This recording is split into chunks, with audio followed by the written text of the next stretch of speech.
So yeah, so okay, welcome. Thank you very much for attending the second Script Revolution seminar, which is of course Real Talk with Regina.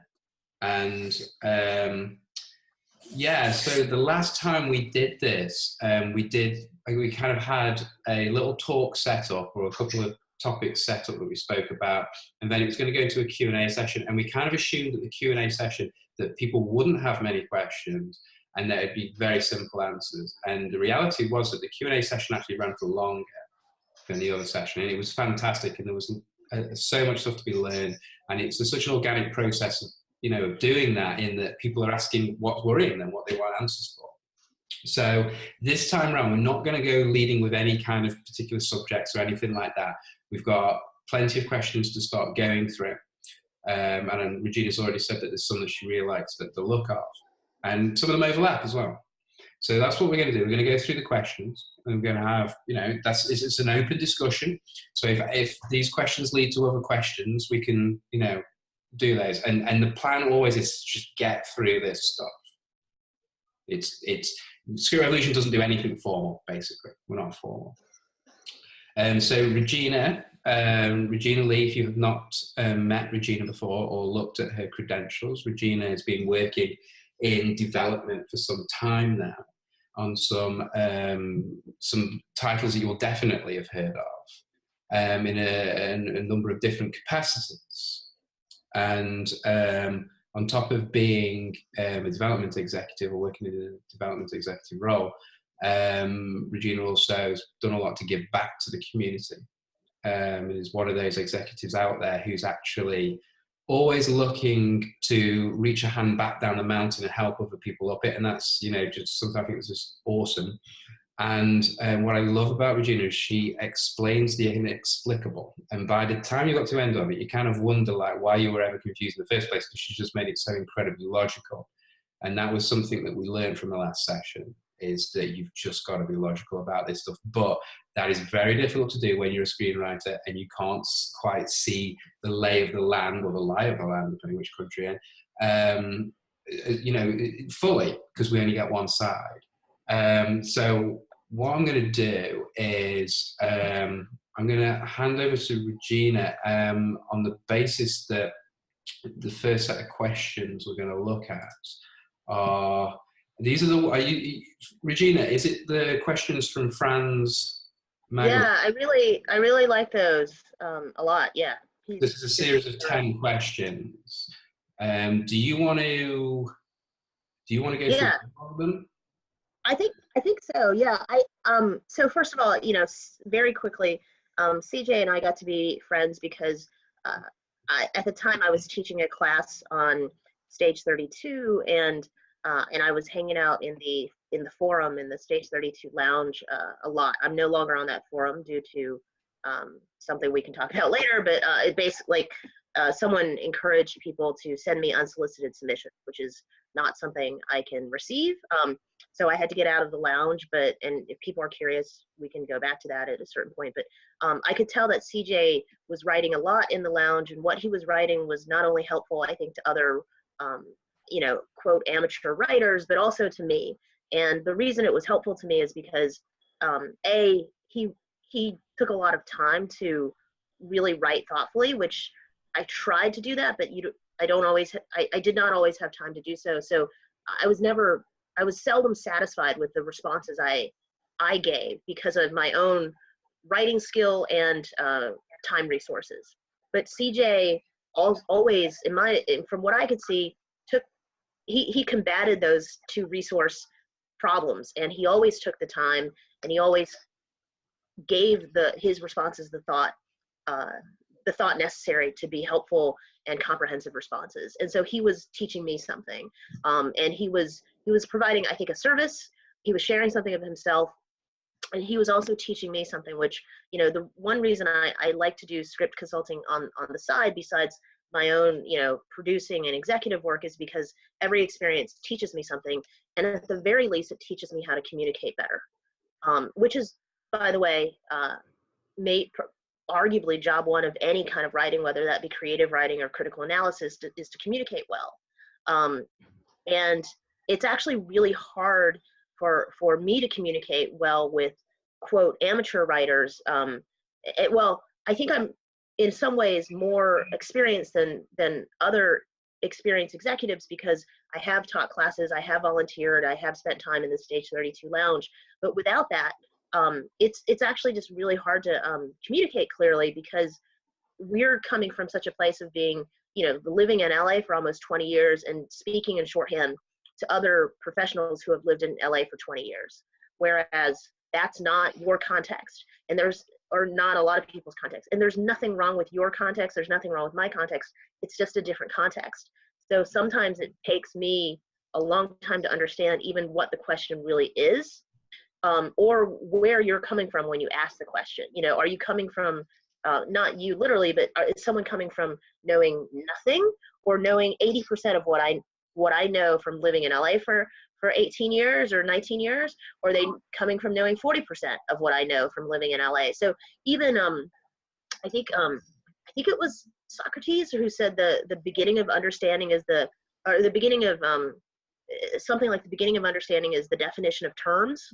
I think I may have even quoted that last time. I've quoted that somewhere else, but just the fact that we don't necessarily have the same definition for a term, like, voice. And that was something we discussed in the Stage 32 Lounge once, is like, what I widely see as the definition of voice from a working professional, what like a person in Nebraska thinks the definition of voice is, and maybe there's more than one interpretation of that term, but even like, I might take 10 minutes explaining voice in a reply, and that person has a completely different definition of voice than I do. And so it's like ships in the night. We've missed each other yet again. So, and by the way, I mean, and I've had experiences where it's just, it's so difficult to communicate clearly just because of a definition of terms. Anyway, being in the Stage 32 Lounge and having situations like that, like, it helped me understand what different people's perspectives are and what their context is, and therefore hopefully helps me improve incrementally as a communicator, which is something that is always valuable no matter what your professional pursuit is. And after our first Script Revolution Zoom, one of the things, CJ and I were talking about was, things that drive you crazy, and what things that drive me crazy we did not get to talk about last time. And one of them, and I want to preface it real quick right now and hopefully go back to it later, is just, and CJ and I have talked about this in a slightly different context lately, is these like notes that are, even a writer's, a amateur or, emerging writer's ability to understand notes. We are writing notes in shorthand because we're used to writing to writers who have, potentially a 30-year history or a 10-year history or 5-year history in the business. And so we write our notes in shorthand. That may not, but our notes, like if my friend who's, 45 years old and has been in the business for 20 years reads those notes, he knows exactly what I mean.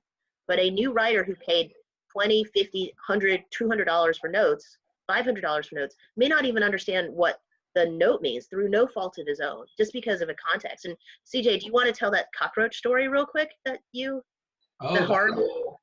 was an old Blacklist thing. That was when the Blacklist first came out, and an evaluator, all they'd done is they'd opened with a comment that he said horror movies are like cockroaches, they'll never die.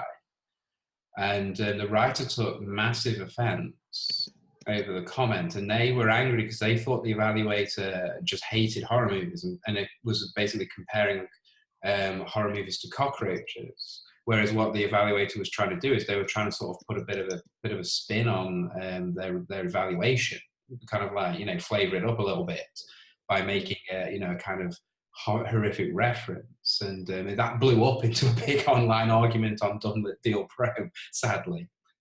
So the evaluator was trying to make a joke and say horror movies are perennial. Yeah. And they're like cockroaches, they never die. But the writer took it as, and reasonably, right? The writer took it as, you're insulting my material by calling it this hated insect that nobody wants around, right? Like, it's so interesting, yeah.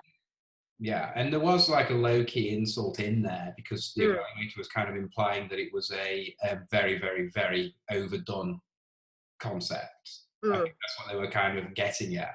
So it I actually see. was kind of a little bit of a dig, low-key, Mm, but you know, fair enough, fair enough. But yeah. yeah, that's a great example of misinterpretation and different perspectives. And not to plug paying somebody, truly not to plug paying somebody for an evaluation, but or a, but when I do believe, if you do pay for script consulting services, having a two-way conversation, which will a verbal two-way conversation in which you're discussing the script and discussing the notes and hopefully dispelling many of those misinterpretations is far preferred than getting a piece of paper that may just lead to more harm than good and a lot of misinterpretation. So if you're going to pay for it and if you're able to pay for it, then pay for a two-way session instead of I personally I don't do coverage on the side for people because um, of I don't think it's usually very, very good for people. There are times that coverage is helpful, but and I think coverage is usually most helpful for really kind of new writers who they don't even know if their story is coming across on paper clearly. So if you're paying someone to write a synopsis, like at least 50% of coverage is just a synopsis. And if you're not sure if your plot, if the story and the plot are coming across clearly, then having someone who doesn't know the script write a synopsis about it is actually very helpful because like what do they miss as they were reading the story and the plot and and how much of that is my fault, that they missed it. Could they reasonably have missed it, or could they unreasonably have missed it because they were reading so fast because they're getting paid $20 to do this coverage or whatever. So in that regard, I think the most helpful part of coverage is typically the synopsis for people who aren't sure if their story is coming across clearly.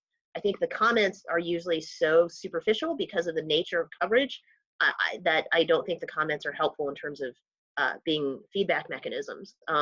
I do think notes are, but Excuse me that's for interrupting, but sure. when you say a synopsis, are you talking about something longer than a treatment? Or are you talking Usually, about? usually script coverage and I don't pay for coverage out, I don't pay for coverage with coverage services. My experience with coverage is CAA, Creative Artists Agency coverage, Universal Studios coverage, Fox coverage, HBO coverage. I have a friend, very good friend there who shares some of their coverage with me. Coverage from production companies who hire interns or readers, UTA agency coverage.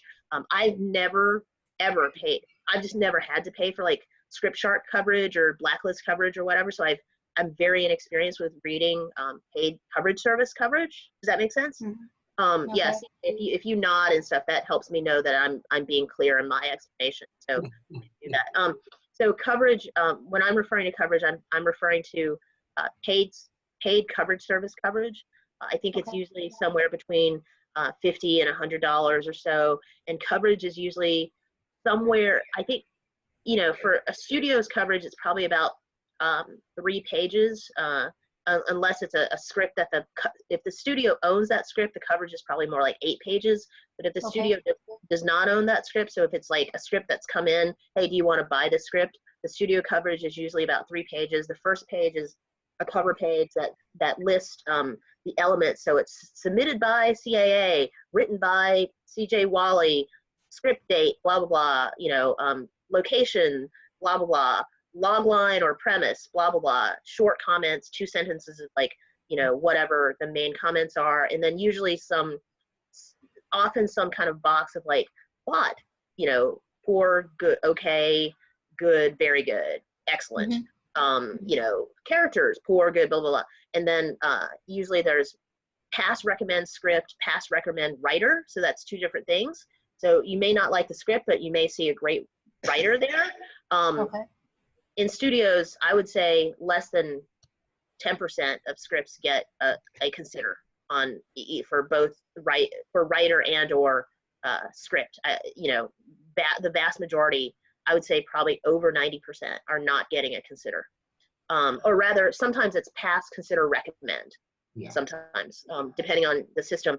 Page 2 is usually a synopsis of the script, And, you know, when they say you get coverage so people don't have to read your script, they're reading that synopsis instead of reading the script. Gotcha. Coverage. And then page 3 is usually analysis of the script. So those are some comments, and, you know, you're backing the page 3 of comments or analysis is why I'm recommending or not recommending the script, why I'm recommending or not recommending the writer, and why maybe you say, actually, this is a really good script. It's just not what Disney does. We don't do horror movies. And that's why, you know, it's not appropriate for us.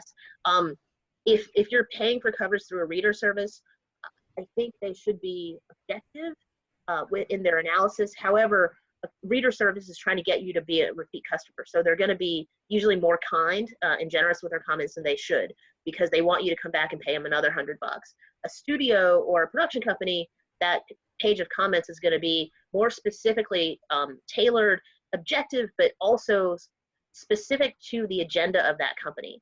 So Disney is just a very clear one, where Disney doesn't do R-rated horror movies, for example, right? So if someone sends in a script to Disney, that page 3 is going to talk about why it's not appropriate for the brand of Disney, you know. Or if it's like an Oscar-winning producer like Scott Rudin, page 3 is going to talk about why this is, you know, this is trying to be an Oscar-winning movie like X that Scott Rudin has produced, but it's nowhere near as good as The Social Network, or it's nowhere near as, you know, it wants to be something like, you know, I'm trying to think of he's adapted like Phil Roth novels and stuff like that. Like, it wants to be this Pulitzer Prize winning novel, but it's a you know, it's a disappointing comparison to that Oscar-winning movie, blah blah blah, that you've already done, you know. So that if it's not a paid coverage service, if it's a production company or a studio's coverage, it's going to be specific to the context of that company. CJ, does that make sense? That makes perfect sense. And my own experience, I recently got, you know, went for my first time ever, I got coverage with an assignment that I'm working on. The producer sent it to his sales agent, and his sales agent sent it to his, you know, his reader, very experienced reader, 7 years at New Line, you know, very reputable. And what was interesting about that is I didn't get like a bunch of notes back. What actually happened is that the sales agent read that report, spoke with that reader, and then called my producer, and then they had a conversation. And then my producer had a conversation with me where he basically mentioned, I think it was just 2 or 3 points, that he felt that the coverage reader, you know, had brought some kind of value. And I think the reason why that process had happened is because all those people in that process felt that it needed a conversation each time, rather than it just being words on the page. Because words on the page, you know, you can't get the context or the feeling quite often. On the topic of sites offering coverage, a lot of them aren't calling it coverage, they're calling it evaluations. There is one that I know of that does actually offer coverage, and that's Spec Scout. Spec Scout's been running about the same length as the Blacklist has been going. 3 readers, 11 pages of notes, free hosting if it gets above 75% on their scoring system. $297 per, you know, submission. Right. Which I guess is the real cost of coverage. I mean, maybe that's cheap as well still. Yeah. Maybe it's, you know, maybe it's worth it. Maybe it is worth it. Like, if they're going to put in time to do it well, then, you know, it remains to be seen, but maybe it is worth it. You know, I think with, you know, I would imagine that, like, I see so many post forums that say their script got a consider, or, you know, a 7 or an 8 out of 10 or whatever. And when I'm telling you that a studio coverage level, like, this is not scientific, but you know, I was at Universal for 5.5 years, and we probably covered, I'm going to guess, you know, somewhere, this is a total guess, I'm bad at statistics, but I'm going to guess we probably covered 4,000 or 5,000 scripts a year, you know, and probably over 90% did not get a consider. So, you know, when you're, and by the way, the coverage is not meant to be hypercritical of people, because we are looking for people who can tell stories for us. they're not super generous, I would say, but they're not trying to be hard on people. They really aren't. And coverage that is just trying to be hard on people is not helpful, because frankly, the executive, even if they don't read the script, even if the coverage is a pass, a lot of times they're going to meet with a writer anyway, because you don't know if the second script is going to be good. And you also need to build relationships with the agents representing them. So if you get a piece of coverage that's guiding you for taking that face-to-face meeting, it's a piece of, it's really harsh. That's not going to help the executive have a good meeting and establish a rapport with a writer. So coverage is not supposed to be hypercritical, but the fact that like these paid coverage services, they're probably giving, I would guess, 80% of their clients like high scores, and a studio is the opposite. That should tell you something about what the purpose of paid coverage is. Anyway, if we need more definition, it looks like she's dropped off. Christine may have dropped off anyway, so we won't continue with that line right now. So someone sent in some great questions, and I'm going to go to those for a second, for more than a second. So he says, what types, and this guy's not even on this Zoom, so some of his questions I'll be short about, but what types of scripts are you currently looking for? Is there a specific genre that piques your interest? For me, I'm personally, and this is not super helpful information, for me, I'm personally not really looking for scripts right now. I'm more in my US work, and I'm doing some consulting work for a Chinese studio, and I used to work for Hugh Jackman, so I do some Australian work through connections that I made, with Hugh Jackman's associates in Australia. But in my US work, I'm not really looking for scripts right now. I'm looking for TV writers with established records who can pitch sellable concepts or sellable pilots.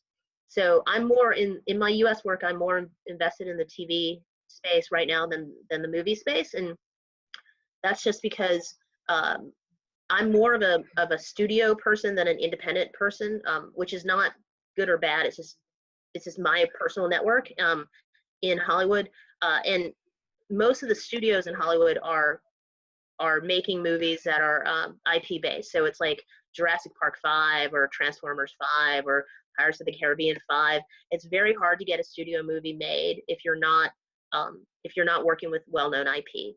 So if I'm not going to beat out like David Heyman, who produced Harry Potter, for the next Harry Potter, or if I don't work at Marvel, I don't work at DC Comics, I don't work for the Michael Crichton estate in Jurassic Park, I don't work for Hasbro, I don't work for Mattel, and I don't work for like Illumination, and and they make like the Minions movies and stuff like that, and I don't work for Pixar.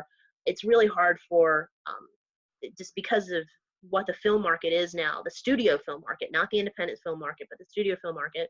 It's really hard for people just to get a movie made. And even First Man, I think I may have said this last time. I used to work at Universal. I'm really good friends with an exec there, and we had dinner like maybe 6 months ago, and I asked her like, what are you guys about to make that isn't based on IP? And she was talking about First Man, which is kind of based on IP. It's about but it's not like a best-selling. I don't think it's like a best-selling book or whatever. And I was like, well, what moved the needle for you? And she's like, well, Ryan Gosling and Damien Chazelle. And you're like, oh, you mean the Oscar-winning director and Ryan? So if I don't have that, I'm probably not going to get on a studio slate because of the kinds of movies studios are making these days. And as an aside, the reason studios are making these big movies based on huge IP is because the film market has become a global market. And studios used to be able to greenlight a movie based on North America projections. So that's US, Canada in distribution language. And now, because the US, Canada, or what we know as the domestic market, is a smaller percentage of the worldwide box office than the foreign market, studios have to consider what the foreign market wants. And usually the foreign market is not looking for random, scripts that for movies that cost $30 million to make or whatever. The global market does want Fast and Furious 7, and it does want Toy Story 3, and it does want Pirates of the Caribbean 5, or Harry Potter 7 or whatever like that. And because of the foreign, what we Americans call the foreign box office, accounts for a greater percentage of the global box office than the domestic. It's really hard these days due to globalization to just get a movie made that's not IP based.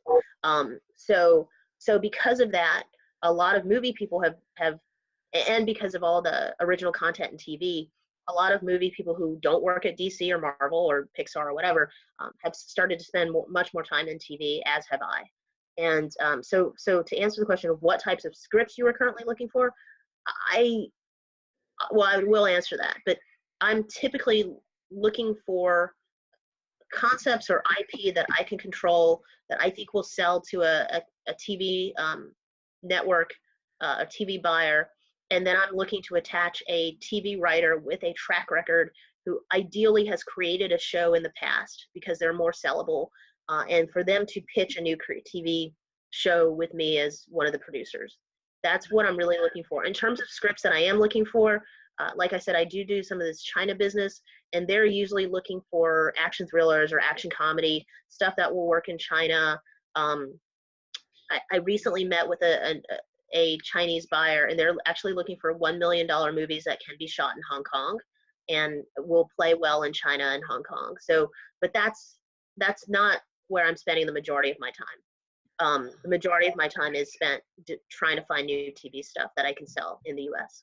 Is there a specific genre that piques your interest? I would say hour-long TV is what is piquing my interest more, and something that is issue relevant or issue adjacent, and ideally diversity and inclusion focused. I'm Chinese.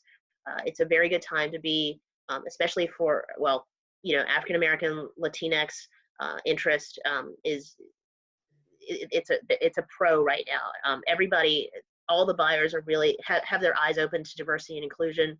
So projects that allow for diversity and inclusion, projects that are of the zeitgeist somehow, and hour-long TV, I would say, is what I'm personally looking for right now. And I've given you some context for why.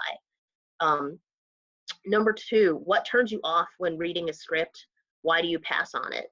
I mean, there's a lot of, it's a really good question, but there's obviously a lot of answers. For me, if I don't feel like I can sell it, then I'm going to pass on it. It's as simple as that.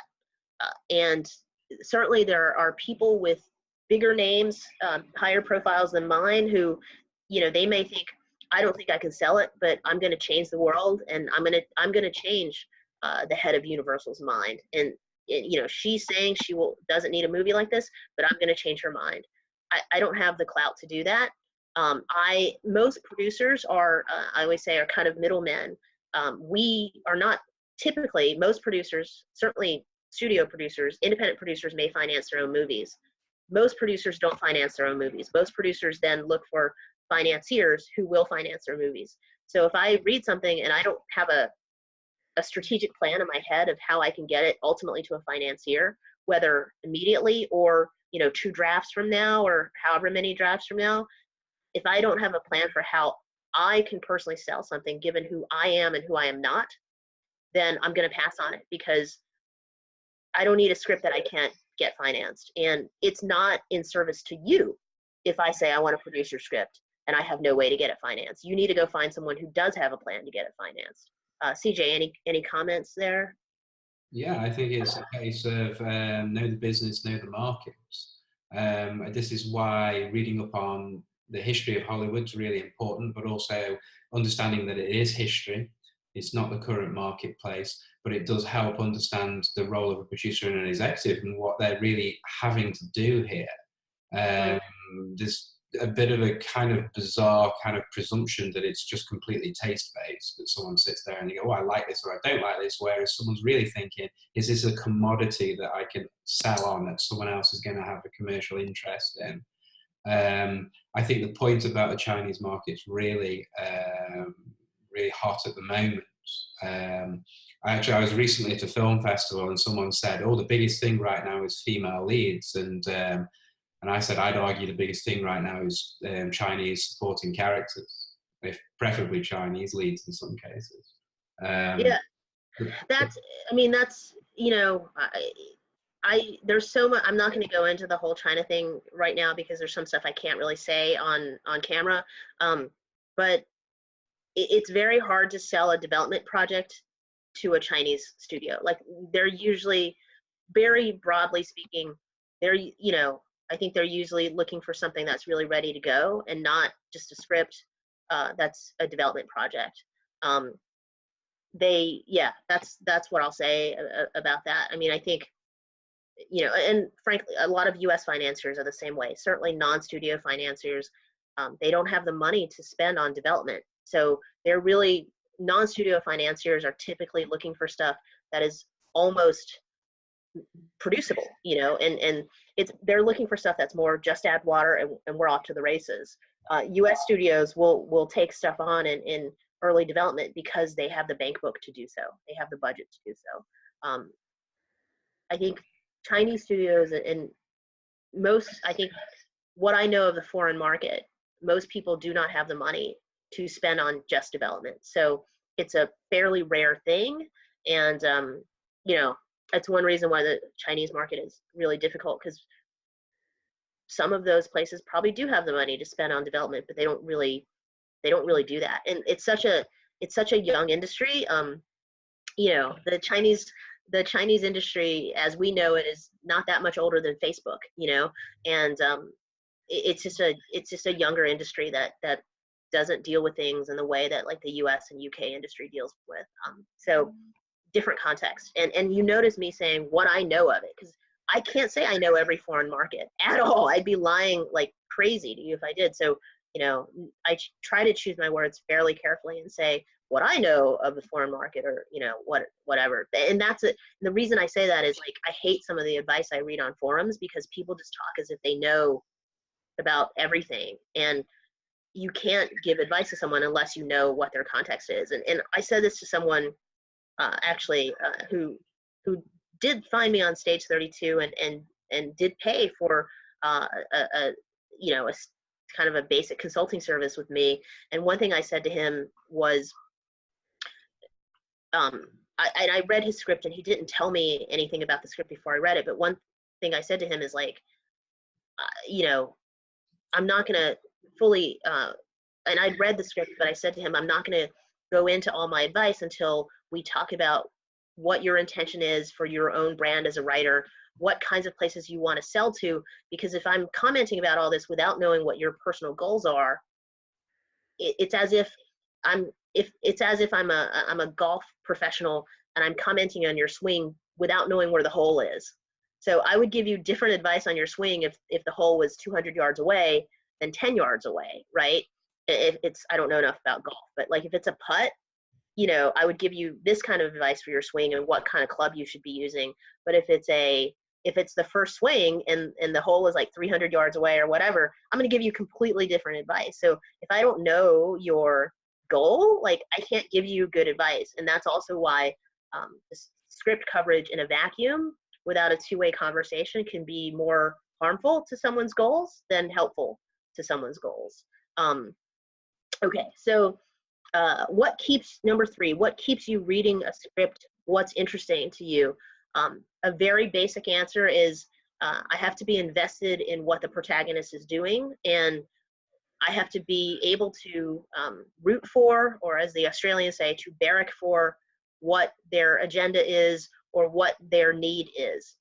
If I'm turning I don't want to, sometimes I have to turn the page, but if I'm not invested in seeing them get what they want or they need, then I'm being dragged kicking and screaming into turning the page. But if I'm inherently emotionally invested in seeing that protagonist get what they want or what they need, then I'm going to be happily turning that page, and seeing how you tell me the story of how this protagonist is getting or not getting what they want or what they need. What's interesting to you? I mean, certainly good writing. So I would say something that's effective in its genre. So if it's a comedy, it better be funny. If it's a tearjerker, I better be feeling it. If it's an action movie, I better feel the tension. If it's a horror movie, I need to be feeling like scared. So what's interesting, I think, is something that works within its genre. Number 4, any tips on how a writer can submit their unsolicited material to an executive? considering how you can't get an agent to read your script unless you've sold something, and you can't sell something unless you have an agent pushing your script. So I mean, this is a really good question, and it's a question we talked about a little bit last time, but and CJ and I have just been emailing about it recently to some extent. I don't get a lot of query emails. Like I sometimes do. I get a few. I don't get a lot. People certainly look me up on LinkedIn a lot.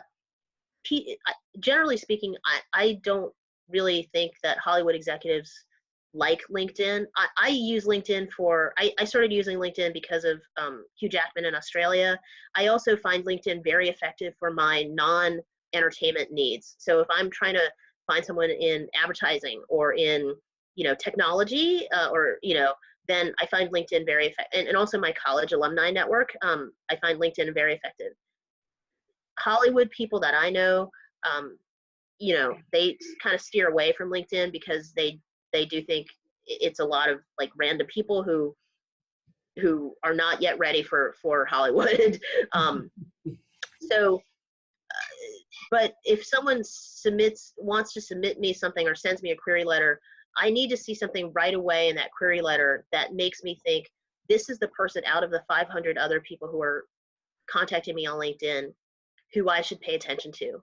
And sometimes that is because of a personal reason. Like someone will say, I'm a social worker and I've helped place 100 kids into foster homes or something. I'm like, wow, that person is probably a great person that has really achieved something in their own line of work. Is that Cookie or Java? Java. Hi, Java. Welcome. So if someone, like if you maybe haven't achieved something in screenwriting, but you've achieved something in your other professional life, like someone did send me some kind of LinkedIn like that I don't think it was quite like that, but it was something like, I'm a social worker and, I did work in Syria or something like that, and I was like, oh, wow, that's probably a good person. So it made me read her entire LinkedIn message. And I could tell what she was trying to submit me was not relevant to my work. It may have been something that was like a documentary or something, which I don't do. I wish I had the tools to do it, but I don't do documentaries. And so I could reply right away to her and say, thank you. Sounds like you've had an amazing life. Thank you for your service to society, to whomever. But what you're pitching me is not relevant to what I do, and I'm not the right person, but good luck. So that made me read it. Obviously you get like, there are weeks when I get 10 LinkedIn invitation requests, and I connect with almost everyone. For all the, just like in stage 32, like if you don't have a photo, if you have a fake name or whatever, then I'm not gonna connect with you. Or if you have a really creepy photo, or a really naked photo on LinkedIn, I'm not gonna connect with you. Or an almost naked photo, I'm not gonna connect with you. But typically, if you have your full name and all your information, what does it hurt for me to connect with you? So I connect with almost everyone, but I just don't have time to reply to 10 people a week and say, I'm sorry, I don't accept unsolicited submissions. I'm sorry, like, that's my time. And sometimes I will say that, but sometimes, I just delete it because that's what you just have to do. And at a studio, you usually forward it to legal and they send the letter of, we do not accept unsolicited submissions. And at a major agency, the same thing, it goes to a legal person and they send it because their liability is just so great. They have millions of dollars. They have whereas like, if you sue me, what are you going to do? You're going to take my vacuum cleaner and my, my fan, like, go ahead, great, sue me. But a studio has a lot on the line if someone's trying to sue them. So for those of you who don't know, that's why we don't take unsolicited material, is because of what we consider frivolous lawsuits. If you're querying someone, like, that first line has to be the reason why you, instead of these 500 other people or 5,000 other people, should have your whole email read. And certainly when you're querying someone, do not send a synopsis or anything that can open up the reader to a frivolous lawsuit. even we as professionals, even agents will say, can I send you the script? You know, this like, and the reason is because of copyright infringement. If you're being professional about it, the reason is because of copyright infringement. So if CJ, who I've known for a few years and we have a relationship, if he called me and said, hey, you know, I've written a new script. It's about a soda machine heist. And I say, and I'm friends with CJ, that's how he should pitch me, you know, and I say, I have to stop you right there because of copyright infringement. I'm already developing a script about a lemonade heist, and they would be too similar. So that's why you should always give someone the chance to say yes or no, in terms of whether they want your synopsis, whether they want your script, whether they want your, you know, whatever it is you're offering to send them, because of copyright infringement and respecting both parties. And, you know, or someone may literally say, hey, can I send you a script about, I'm just making this up, about President Abraham Lincoln? And I'll say, I actually have a President Abraham Lincoln project already, so no, you can't. And you have to respect somebody enough to give them the opportunity to prevent copyright infringement for both of your sakes. And so anyway, but your first line of a query needs to give your reader a reason to pick you instead of the 500 other people who are querying them. So you have to look at your own bag of tricks to see what that reason is. Number 5, I'm an award-winning writer. Does that mean anything to an executive? Does it matter what contest they won? Yes, that's why it matters. So if you're award-winning, you know, is that the CJ Wally family, you know, the CJ Wally Family Award, or is that a real award? And so no, award-winning, I write that off, because if you said I'm award-winning and you didn't even tell me the award, it must be a pretty crappy award that you didn't even put, I'm a blah, blah, blah, award-winning writer, right? Like, you left that out for a reason, because you know it's not a very prestigious award. Number 6, I've heard that writing on spec is no longer the trend these days, and that aspiring TV writers should be writing originals instead. Is that true? So spec in the TV market, like you see, even with this sentence, it's not, you know, it's not very clear in terms of communicating well. I've heard that writing on spec is no longer the trend these days. What do you mean by writing on spec? And that aspiring TV writers, which contextualizes it, should be writing originals instead. Is that true? Yes, nobody really writes spec episodes anymore in TV, unless you're writing a spec episode for a particular TV contest or TV writers program that requires a spec episode. So like, if you're trying to get into the Warner Brothers TV workshop, I believe they still require spec episodes of their shows to be written, or, you know, whatever official program. But in order, yeah, you should be writing an original pilot unless you're trying to get into a TV program or a TV contest. Number 7, working writers in Hollywood have been known to say that they pitch before they even write the script. Is this true? And can an unestablished writer do the same? You know, never say never, but in the US TV market, the standard way of selling something is to pitch it. And you sell your pitch and they make a deal, and then you write it for them with their notes, with the studio's notes or with the network's notes. That is the standard way to sell a TV project in the US. That is not the standard way to sell it in Canada. That is not the standard way to sell it, you know, in, I don't think in Australia, but I know in Canada, that's not the standard way to sell something. In the UK, my limited work in TV in the UK, so in the US, usually in the US, we verbally pitch first. And if they want further documentation in written form, then we send further documentation in written form. In the UK, in my limited experience, it's the opposite. You send a short written pitch first. If they like it, then they bring you in for the verbal pitch. I've only done it once, so that's my limited experience with like Sky and BBC and stuff like that. In Canada, I think you have to have a pilot and a Bible, from what my Canadian friends tell me. I think in Australia, it's the same thing.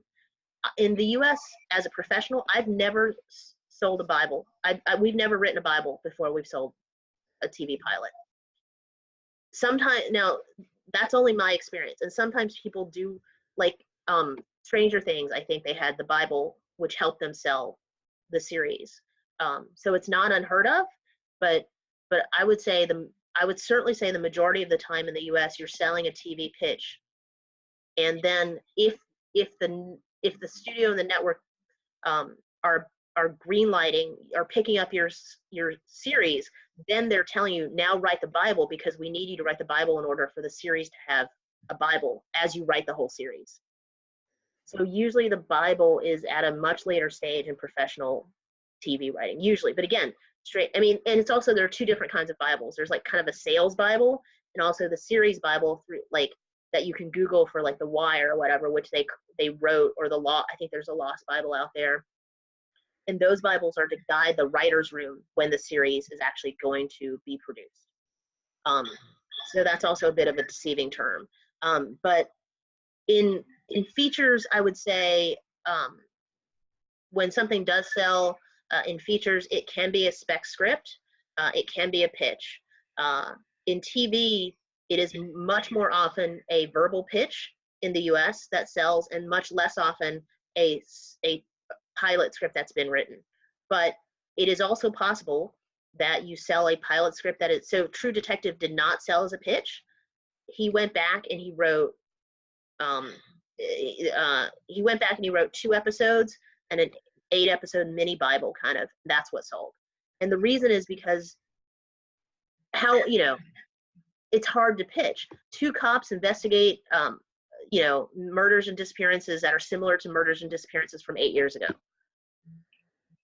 Anybody can do that, right? Like, it's not an idea that's like, oh my God, but his execution of that idea made it incredibly special, and he was not able to pitch the specialness of 2 cops go back and investigate, like, is the killer back, whatever. So certain things, certain ideas, certain concepts, certain stories are just better told as scripts, rather, or fully told as scripts, obviously, or sellable as scripts. But I don't know how far the True Detective pitch process really went, but I had a meeting with the agent who sold it, and he said they did not sell it as a pitch. That might only mean that he called people and said, hey, HBO, would you buy a pitch about 2 cops? And they said no. And they may have never taken out a pitch. They may have actually taken out a pitch and did not sell it, and then he went back and wrote it.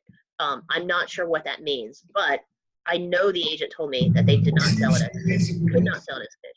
Yeah, sorry, who's saying something? Sorry about that. Okay, no problem. Research. Okay, but yeah, so more often than not, much more often than not in US TV, you're selling a pitch and not a script. But yes, it is. I've never sold a pilot as a script. My friend has sold 2 of my friends, 2 of my best friends have sold pilots as scripts, but more often than not, they're sold as pitches, and that's just the way that the industry works here. Okay, so I've heard that writing on, okay. So when this person who asked the question, working writers in Hollywood have been known to say they pitch before they even write the script. Again, that is a standard process in Hollywood, that pitches are a thing that you buy. And you can have, like, my HBO pilot that is not active anymore, we had 4 different networks bidding on a pitch. And we eliminated 2. Then it was HBO and Showtime. And then it took about a month to figure out who we were going to go with, and we went with HBO. And so that you have 4 networks competing to buy a pitch. But that is with a writer who has created previous TV shows and was a known commodity, and was someone that a bidding war or a competitive situation could be built around. And it could be built around someone who doesn't have a very long track record, but you're going to have some kind of track record. 99% chance you're going to have some kind of a track record, and that track record may not be long, and it may be it could be in something kind of scripted series adjacent. Maybe you're a great documentary, like maybe you're known as a documentary filmmaker, maybe you're known as a YouTube sensation, something else. But yeah, it's possible. So yes, it is true that there is an established process in Hollywood in which writers pitch instead of selling a script. And the last thing I'll say about that is sometimes the pitch is a better tool than, like, sometimes you hear from a writer that they're willing to write a script on spec, but you don't actually want them to, because with a script on spec, someone could read that script and go, oh, it's good, but it's not great. The pitch has the promise of greatness. So in a lot of cases, the pitch is actually emotionally more exciting than the script itself. And so, you know, it's almost like if I were pitching you like some great meal that I was going to cook you, I might get you salivating about that meal, and then what I actually cook is a piece of crap, you know, and you're like, oh my God, my hopes were so, you know, were so high. So a lot of times, like, if someone is a good pitcher, you want that person to pitch instead of writing it, because a lot of times the promise of the pitch is, you know, higher than the actual quality of material. It's hard to write a good script. It's freaking hard to write a good script, which is something we really recognize. And so we're also very surprised by all these writers, amateur writers on forums who claim to start early. I'm sorry? Why didn't I start early? Oh. Hello? All right. Okay. She muted herself. Okay. Number 8. Would you consider short scripts as a good example of a writer's potential? Would an executive ever consider reading them at all? Like, these kinds of questions, would they ever? Like, there's no, never say never, guys. Never say never. Would you ever hire someone based on their short scripts? Like, these questions are you know, yeah, anyway. Would you, they're actually good questions. I have a, if you've ever read my post on the Stage 32 Lounge, it's always like I always answer with typically and never say never. Like, who's gonna really say never? Nobody, or nobody sensible. Number 8. So, okay, would you consider short scripts as a good example of a writer's potential? I typically would not, because, you know, I could probably write a good short, but I can't actually write a good script. But again, it's the context, right? Like, if you're hiring someone to write shorts, then of course you're going to read short scripts as an example of a writer's potential. But to me, it's like it's an interim step that I just can't get a good enough read from. And if I'm working at a studio and I'm saying hire this writer, so one of the other questions is, would you ever hire someone based on their short scripts? That's really risky for me. If I were working at Universal and I said to my boss, I want to give over $100,000, which is Writers Guild minimum, to someone, and the only thing I've read is a short script, I'm putting my career or my reputation on the line, based on probably a 10-page short script. And why should I do that when when I have other people who have, when that person's competition has written full-length screenplays that I might like a lot, and that speak to a more comprehensive ability than the short script. So you're asking someone to tell their boss, I want to spend over $100,000 of my company's money based on the quality of a short script. That is most likely not a good career decision for that executive to make. But you never know. Can it happen? Anything can happen. Anything can happen, particularly if that person has a great meeting, presents themselves really well, has maybe shot stuff. I would say you're more likely if this short film has been produced and it's played at Sundance or something like that. But just reading a short script, you know, usually what that gets you is like, oh, I like that short script. I would be willing to read the feature-length script if and when they write one. Yeah, I mean, you have to think about what your competition is, and your competition has written 10 feature-length scripts that are all good scripts or something, right? So that's difficult. But yeah, I mean, I think with short films, usually it's the director who gets more attention. So if your short film did really well at Sundance or something like that, usually it's the director who gets more attention. Not to say that the writer doesn't always get a meeting too, because oftentimes they do, but it's usually the writer or usually the director gets more attention. And frankly, usually the director has more of a body of work that is actionable in that moment. I've personally never met with a short film writer who then has the next step, you know, the feature-length script or something that that I do want to make. Like usually it's just too early in their evolution as a writer. And not to say that I'm not, I will, usually the appropriate response is, I loved your short, you're talented. If you write a feature, I'd love to read it. Please think of me when you write a feature. Please, that's what we're going to say to you. Please think of me when you write a feature because I loved your short. But would you get hired for feature length off of it? Most likely not. Would an executive ever consider reading them at all? Yeah, if someone you trust is telling you to read this short film script because it's really good, then I'm gonna do that because I trust my friend. But it's just, it's like if I'm hiring someone to build a car for me and they've built a toy car, or or they've built only a carburetor, like I'm most likely gonna hire the engineer who's built a full car instead of the engineer who's only built a carburetor, unless I only need a carburetor built. It just doesn't, like, your job is to make the leap of faith as small of a leap of faith as possible. And the short film script is usually not going to be the thing that makes the leap of faith as short as possible. Many years ago, there's this management company, their TV management company, and they used to actually have their clients write a original pilot script and a short story to really showcase their voice. They don't really do that anymore. I don't think it's unheard of, but I remember maybe 3 of these instances in which I was given not only a pilot script but also a short story.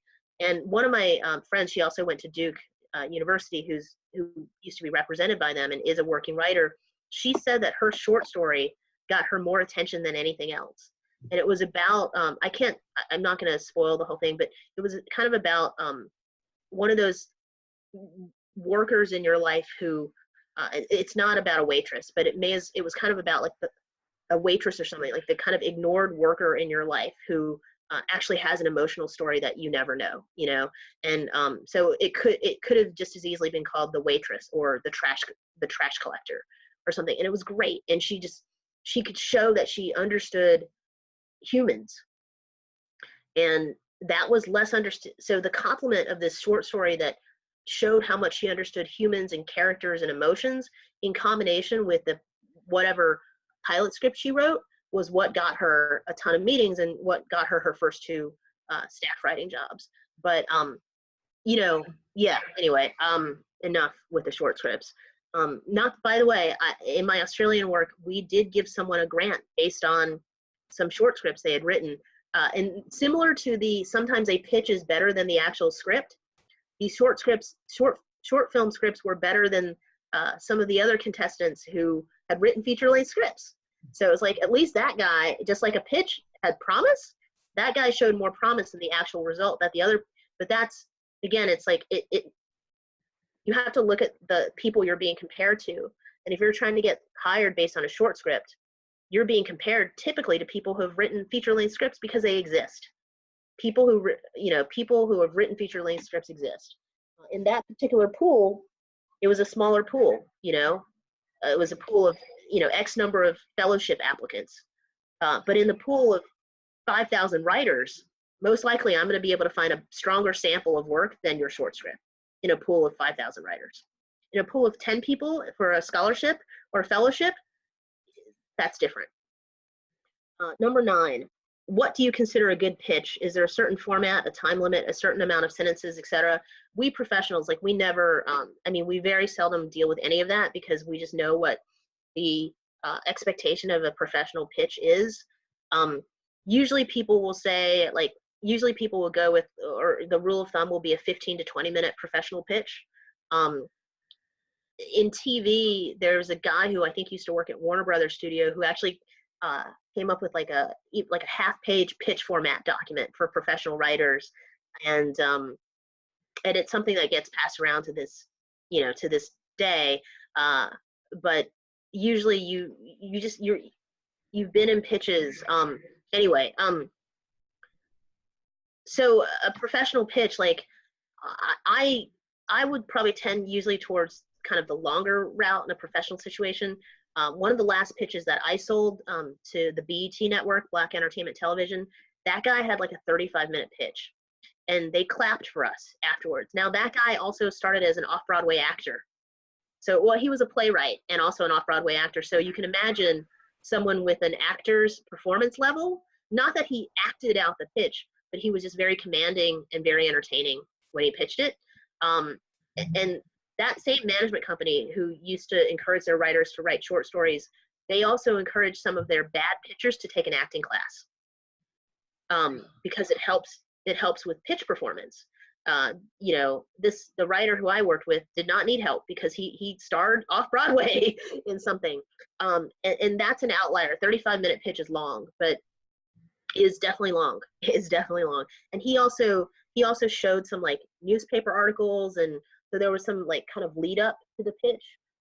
So maybe it was really 30 minutes, and 30 minutes is long, but I think, yeah, 20 minutes is probably closer. I'm personally usually less worried about the length of pitches than other people are, just because I have been in a room that was successful with a 35-minute pitch. I think, generally speaking, my professional writers, their pitches are probably somewhere between 7 to 10 pages, and font size varies. But usually, you know, when they're timing their pitches and getting off book, just like an actor, you know, usually it is somewhere probably between 15 and 20 minutes. So that's kind of a rule, and agents and managers will have their own thoughts about that. And agents and managers are in charge of really helping you sell your material. So you should take their advice instead of working against them. And, you know, I'm just another voice telling you, well, I have been successful with a 35-minute pitch, but that was an outlier. You know, I wouldn't encourage you to go over 30 minutes, certainly. But TV executives in particular, when it's TV sales season for broadcast networks, they are literally listening to pitches every hour, and they are incredibly good at it. And it's amazing, because if it were me, I would have to like take notes or something. They take very few notes, if any, and they remember everything about your pitch. That is their job during TV sales season, is to listen to pitches all day. And it is incredible. And they do it because, you know, ABC is competing against NBC, Fox, and CBS every single day. And because that pitch is going out, then oftentimes, you know, the agent's going to say, well, there's only a minuscule chance that HBO is going to buy it, but since we're pitching other buyers, let's go ahead and try to set up a meeting at HBO too. So even at HBO, though they're premium cable, they might be hearing the same pitch as NBC or whatever, because the agent's thinking, what the hell? Like, there's a chance that we might sell it. Those TV executives in particular listen to pitches all the time, and they are professional pitch hearers. So in terms of a good pitch, I think, you know, you're not at a professional level yet, so we don't need to totally worry about that. But in terms of like going to a 5-minute pitch fest or something like, or, you know, I think Stage 32 is like, I think it's 8 minutes on Stage 32, and they encourage you, I think, to do like maybe 5 or 6 minutes of pitching and 2 minutes of Q&A, I believe. I've only done Stage 32 pitching once. It was really stressful because it's not enough time. But I think in a short pitch, paid pitch situation, I think really helping us to understand how we can sell this thing, again, is very important. And having comps and kind of situating your head into, you know, this is an action thriller that I think will sell to, you know, will play to the same kind of audience as The Expendables and as blah, or this is a family film that much like, you know, Pixar's, you know, Cuckoo or whatever, which I haven't seen, Cuckoo, you know, also has is, you know, based on a Latin American holiday and will really capture the same audience, or, you know, whatever that is. Like, just situating us in a way that we understand what the market is and what the story you're trying to tell, I think is really important. Being clear about who the character is that we're following, why we're following it, what their journey is, and if it's a TV show, like what the pilot is versus what the series is. You know, pitching is a whole, like, we could spend 3 hours just on that, and I'm not prepared to teach a how to pitch lesson right now. But I think Danny Manis, who's also on Stage 32, I think he actually teaches pitching classes. So this is a question that I find impossibly hard to answer without knowing what kind of a pitch situation this person's walking into. Because if you have a professional pitch meeting, they expect you to be in there for an hour. They expect it to be an hour-long meeting. And that's very different than expecting it to be a 2-minute meeting or an 8-minute meeting. So it's just a really hard question. It's an impossible question to answer without knowing the context. Just without knowing where the hole is that you're trying to get your golf ball into, it's impossible to answer. Number 10, what is the best way for me to pitch you or send you a script? What do I get a hold of, or do I need an agent to represent me? If I don't have an agent, but I do know some people that I can get recommendations from. You know, I mean, I'm not really looking for unsolicited submissions, but again, if no unsolicited submissions were ever taken, then I mean, I'll say unsolicited. People break their own rules, right? Like, it's like, I'm not eating fried foods except for that one, or I'm off cookies except for that one because it's so damn good, or, you know, I'm not going to buy another T-shirt. Oh, but I love that one. That's what you're trying to get someone to do, and it's up to you to go into your bag of tricks to make someone break their own rule, you know. And it does happen. It doesn't happen frequently for me. It doesn't happen frequently for it happens all the time for some people because that's just their business model. It's not my business model. And one reason why is because the hour that I spend with you is an hour I can't be spending with the co-EP of an NBC show that I'm trying to do something with. A co-EP of an NBC show has sent me his pitch document on Thursday, and I haven't read it yet, and I need to read it today, but I'm doing this right now. So the 2 hours that I spend right now is 2 hours that I can't spend working on someone who's most likely going to help me pay my bills. And it's a trade-off, right? So the best way for someone, like, I did attend the Fade In Pitch Fest this year in September, I think. I used to be on Virtual Pitch Fest, but I'm not anymore. You know, yeah, like, if someone, like, I also don't like the idea of someone, you know, like, kissing CJ's ass or something just to be able to pitch me something. Like, most likely, you know, you're going to be ready to pitch something when you're ready to pitch something.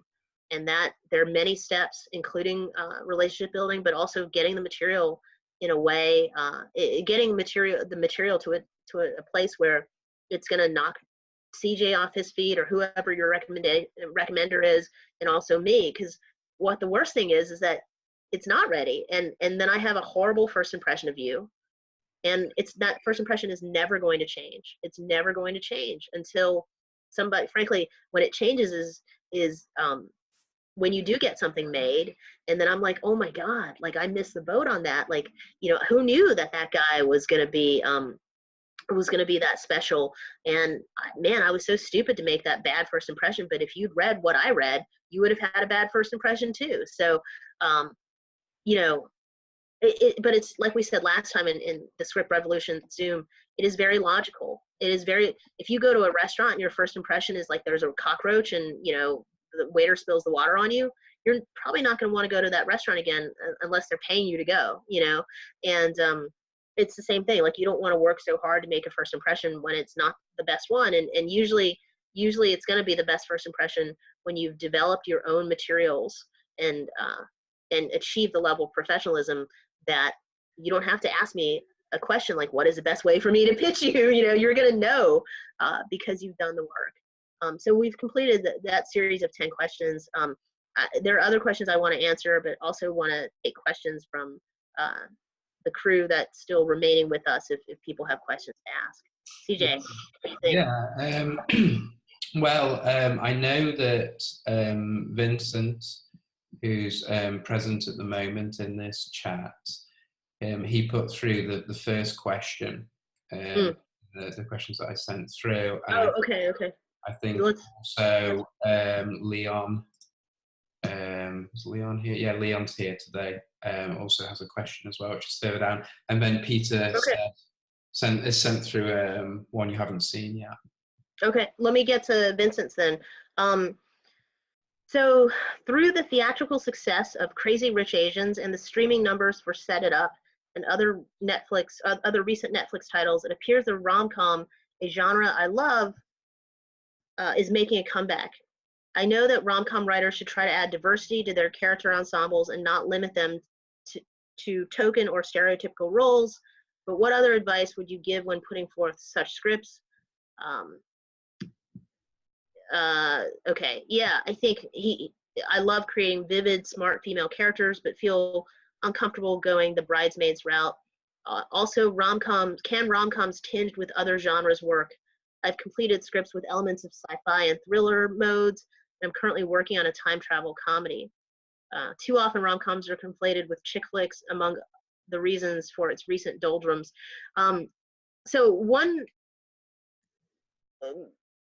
My observation of the rom-com genre is that, stepping way back, star casting has traditionally been a key component of rom-com. So it's like the people on the movie posters. It is, Hugh Jackman and Meg Ryan. It is Hugh Grant and Julia Roberts. It is Meg Ryan and Tom Hanks. It is Billy Crystal and Meg Ryan, Sandra Bullock and Ryan Reynolds, whatever. Star power has decreased over the last, however many years. Now, a Will Smith movie doesn't necessarily mean anything. A Tom Cruise movie doesn't necessarily mean anything. A Sandra Bullock movie doesn't necessarily mean anything. This is not a rom-com, but Wonder was a big hit with Owen Wilson and Julia Roberts, but that was because of the best-selling book and the fact that it was a film that parents wanted to take their kids to, and the book was on reading lists. Not necessarily because of Julia Roberts and Owen Wilson, although I think they were great in it. So because star casting is less meaningful as a drawing point for audiences, it really affected the rom-com genre, because the rom-com genre, again, was a genre that perhaps was most tied to star casting. Oh, I don't even care what it's about. It's Tom Hanks and Meg Ryan. I'm going. It doesn't matter that much anymore. It doesn't matter to younger audiences these days that much. Like it's the giant robot, or it's the giant King Kong, or it's the giant gorilla, or the giant pirate ship, or whatever, or the Harry Potter magic, or whatever that matters to audiences more these days. My observation, and I think a lot of people's observation, is that is a big reason why the rom-com genre is less successful these days, because star casting just doesn't matter that much.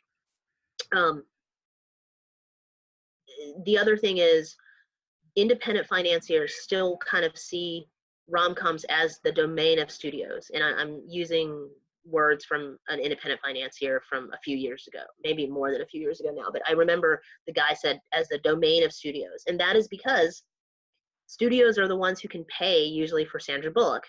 Usually an independent financier can't pay for Sandra Bullock, but at the same time, Sandra Bullock or someone like her means less on a movie poster just because of general audience behavior these days. So it's hard for an independent to make a rom-com because they can't necessarily get the actors. For a studio, the actors don't mean as much to their audiences anymore. In terms of Crazy Rich Asians, I don't know that it was a fact that it was a rom-com that drew people in the US. And sure, maybe it was, but I think, a movie like that had never been made with an all Asian cast. And it happened to be a rom-com. Maybe that's not quite the right way to put it, but yeah, it was a rom-com. It's also kind of a wedding movie. It's also kind of a location porn movie, right? Like, I've never been to Singapore before or whatever. I don't necessarily know that it was because it was a rom-com that drew. It wasn't that it was a rom-com that was, that wasn't necessarily the key reason that it drew interest. So in terms of like the question, when you bring Netflix into the question, or rather my observation of what some of the original movies that Netflix is making, the observation is that they really are kind of doing throwback kind of movies. For example, they have a deal with Adam Sandler, and I don't remember how many movies, you can Google it. I don't remember how many movies or how many years or whatever that deal is, but if you Google this, you will see a history that Adam Sandler's deal was at Sony. I don't know if he still has a Sony deal I think he has a Sony TV deal. He may not have a Sony feature deal anymore. He may only have a Netflix feature deal. his more recent Sony movies have underperformed at the box office, but they were doing well on Netflix. So Netflix still saw Adam Sandler and like Kevin James as big stars for them. However, Adam Sandler's movie had underperformed at the theatrical market box office. So Netflix thought, let's have Adam Sandler do his brand of movies that are underperforming at the box office. Let's have him do them for Netflix. And so in that regard, Netflix has embraced these kind of throwback, like maybe 90s style movies that used to be big hits at the box office, but are no longer big hits at the box office because of the decrease in star power and because of other reasons. Is this a cogent argument thus far? Is it making sense? Because I'm trying to make it a cogent. Okay, thank you. And as a result of that, Adam Sandler has some kind of a multi-picture deal at Netflix. Again, it could be multi-year, it could be multi-picture. We'd have to Google it. And in his case, and Netflix is probably the buyer that is most most stringent about buying scripts instead of pitches. Netflix really likes to have a script and not a pitch. So all of Adam Sandler's Netflix projects have to be based on scripts and not pitches. They won't buy a pitch for him, but they will buy a script, and I think usually that has a package already. So if they're like if someone has a new or maybe not that new script that is on brand for Adam Sandler, and let's say Adam Sandler was like, oh, Kevin James and Sandra Bullock are going to be in this with me, and it is a throwback. It's totally what my audiences love. Netflix is probably going to buy that and do that movie with Adam Sandler. But in a way, it's like we've seen a track record where those movies aren't doing that well at the box office anymore. But they are doing well for Netflix still. So there are a couple of ideas here, Vincent, and when you bring Netflix into it, Netflix is kind of doing stuff. Again, I know I've said this 3 times, but Netflix is kind of doing these throwbacks. So I haven't seen studios out there saying, oh, Crazy Rich Asians was such a great rom-com, we want more rom-coms. I have observed that Netflix is doing these kind of throwbacks with the Adam Sandlers and Kevin Jameses of the world. So, is there a place for rom-coms? Yeah, I think there's a place for rom-coms, but I wouldn't necessarily say that they're enjoying a resurgence in the theatrical marketplace because of Crazy Rich Asians. In terms of your question about elements of sci-fi and thriller, I think it would be very difficult for a rom-com and a thriller to mix, because I think that the thriller elements would undermine the romantic comedy elements. Comedy and thriller aren't really good, are difficult. And I think the romantic comedy elements would undermine the thriller elements. I think the thriller elements would undermine the romantic comedy. Same thing with sci-fi. I mean, Passengers with Chris Pratt. I think Chris Pratt and what did it end up being called? Passengers. The script was called Passengers, but okay.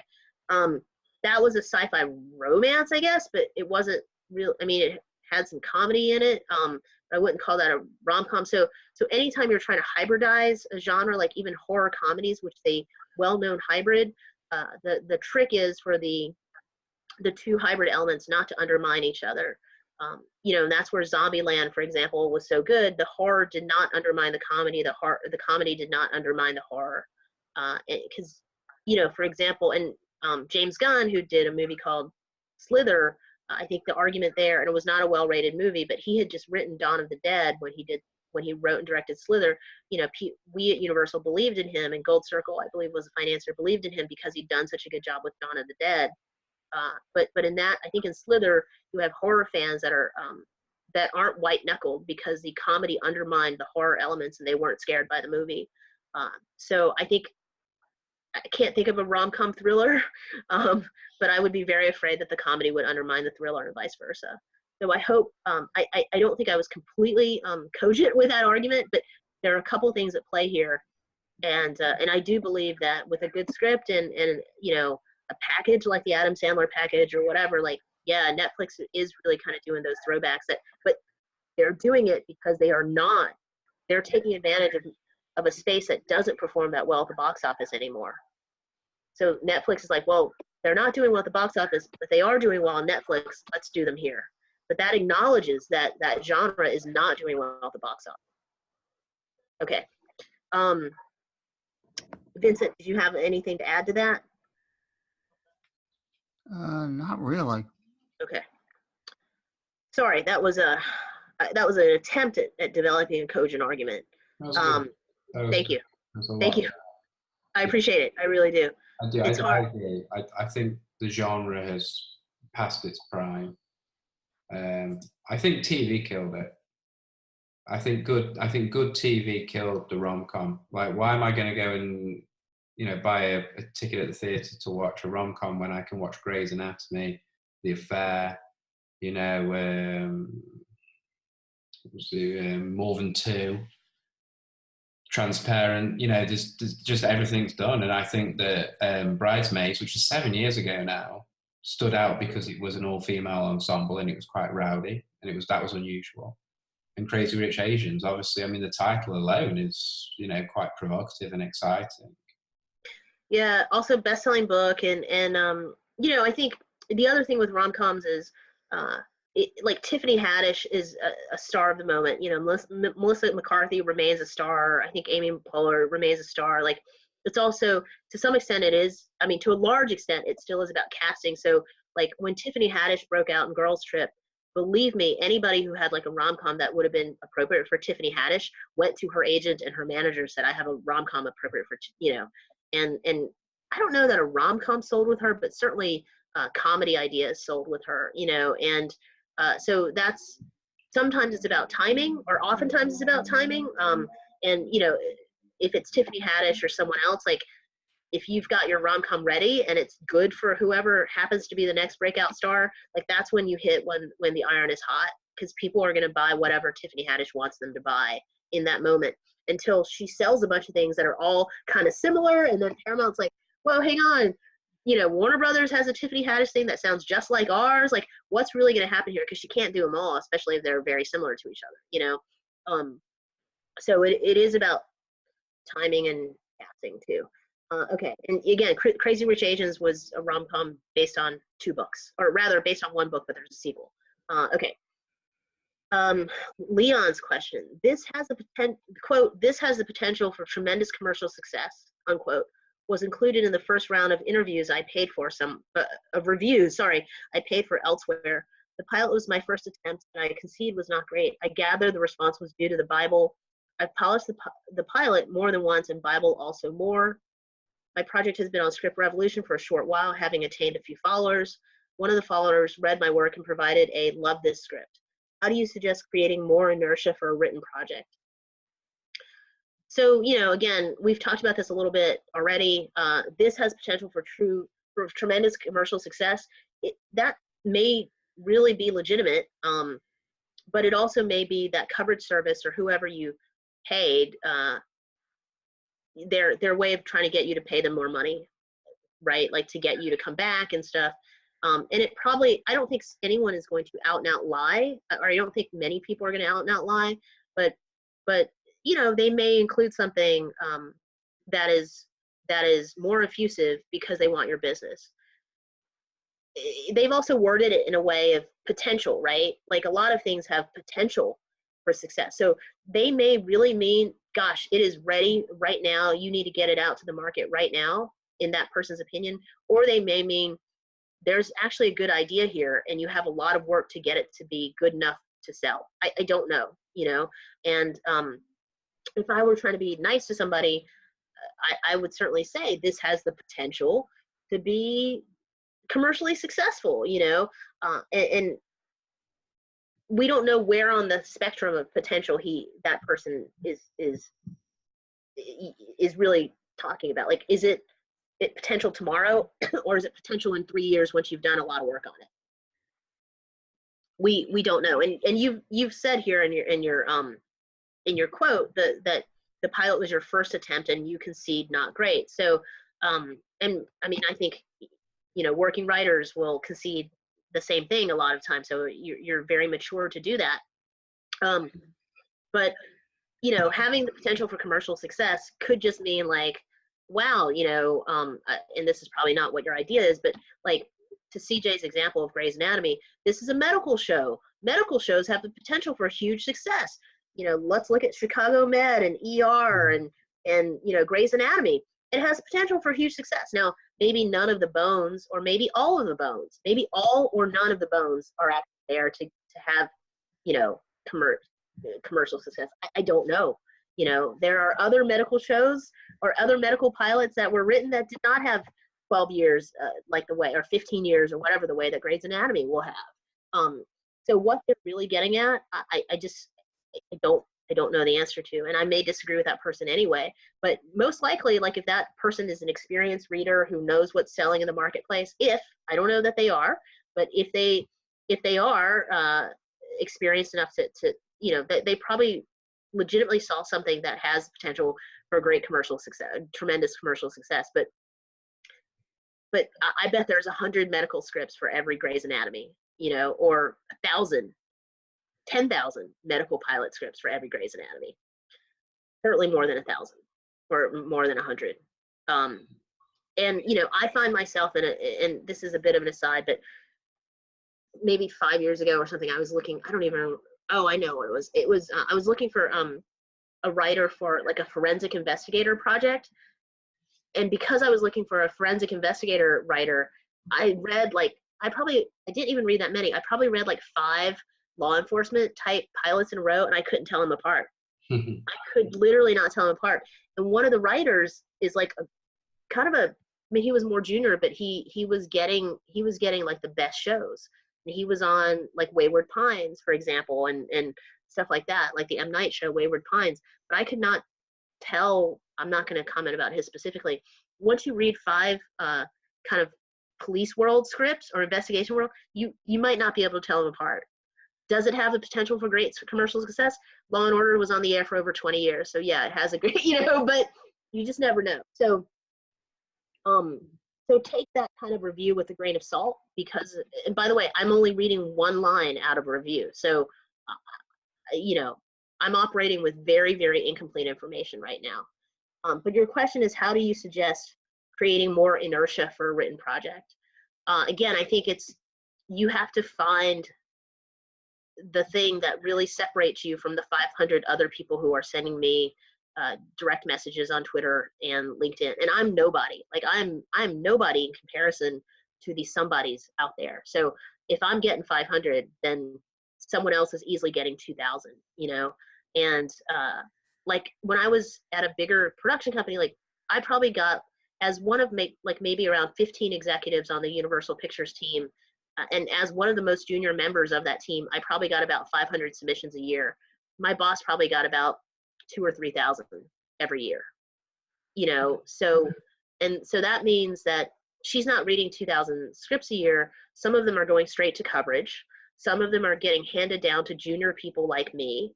And, sometimes the only person who's going to read that script is the story analyst, is the union story analyst. So at Universal, the readers are in a union, and I think it's called the Story Editors Union or something like that. I think it's changed actually since I was there. But the union, meaning you have experience to even be able to join this union of readers, right? At a studio like Universal, they're not taking people off the street. The only person who reads a script at Universal might be the reader, and then you read the reader report and decide if you want to read it yourself or not, or a junior executive, or certainly the senior executives read stuff all the time too, but there's usually a reason for that, because it's coming from an important agent, an important manager, an important producer, an important writer, certainly. The new people are most likely not the new people. The first read is going to be a junior person like me, or an in-house story analyst. Sorry, so that was a bit of an aside, but if I'm getting 500 submissions a year and I'm the junior person, then and the people you're competing with, like those 500 submissions I'm getting are from people I know who I either know to have good taste or bad taste, right? Some people I'm getting scripts from who I know to have bad taste, but this might be the one good one out of 20. I still have to read it because it's my job if I miss it, and then Warner Brothers buys it or something, you know, and it's actually good. So, but certainly if I know this manager or this agent to have bad taste, then I'm sending that directly to coverage. I'm not going to read it myself. I'm sending it to the story department for coverage. And then only if the coverage is good will I read it, or I'll make my assistant read it, or whatever that is. So I think, and CJ, you'll have, I think, maybe a different opinion about this, but I'm certainly more likely to read something or to, if there's already a, you know, inertia behind it, as you say, Leon, it's a great word. And that's if there's somebody I trust who has really vouched for it, whether that be, and I don't even trust prestigious contests that much, and that's it slightly, I don't trust prestigious contests that much because a lot of times the subject matter is somewhat navel gazing, shall we say? Like a lot of times, and not, it may be a good story, but it's usually oftentimes it's like the story. It's certainly for many years in the nickel, and I haven't followed the nickel that closely of late, but a lot of times, you know, the semifinalists in the nickel fellowship are you know, young people who are navel gazing, and you know, and that's not, and it may be good writing, but it's not commercial writing for what my company would have been looking for at that time. So I used to joke that, you know, the Nichols semifinalists are probably the scripts that will be least relevant to me because of the subject matter. By the way, you know, a couple of years ago there was a totally R-rated, you know, I didn't read it, a totally R-rated comedy that was one of the Nickel recipients, and it's something, it's called something like you know, fuck the Constitution, or so. It's not literally that, but it's something that is really provocative and really R-rated. So it's not to say that no one ever does commercial or subversive material, but a lot of times that stuff is really navel gazing. So you know, I think building inertia is getting people who everybody trusts to say that something is good, and that's not easy, but to answer your question of how do you suggest creating more inertia for a written project, get people that people trust to say it's good.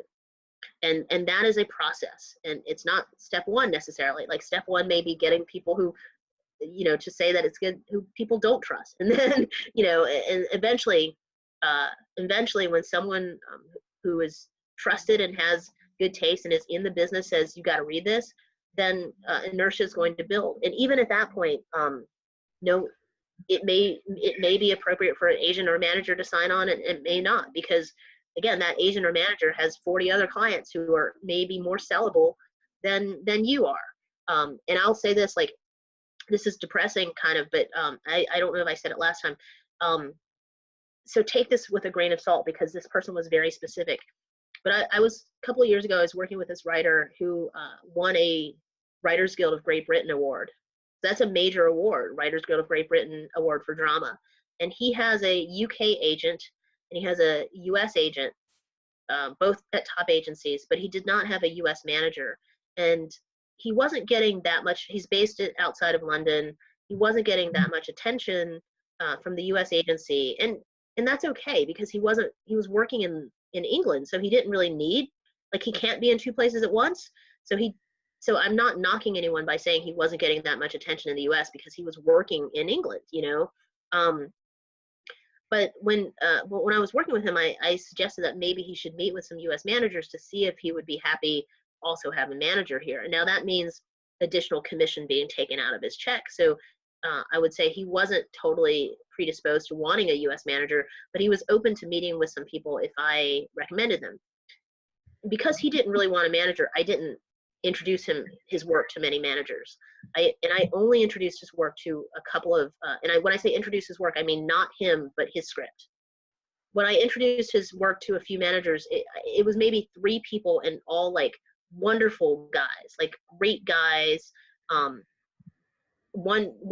Just really nice guys who I thought he would get along with, and they all passed. I was very honest and said, he doesn't necessarily want a US manager. He's already got an agent. He's already got 2 people taking commission. He doesn't necessarily want a US manager.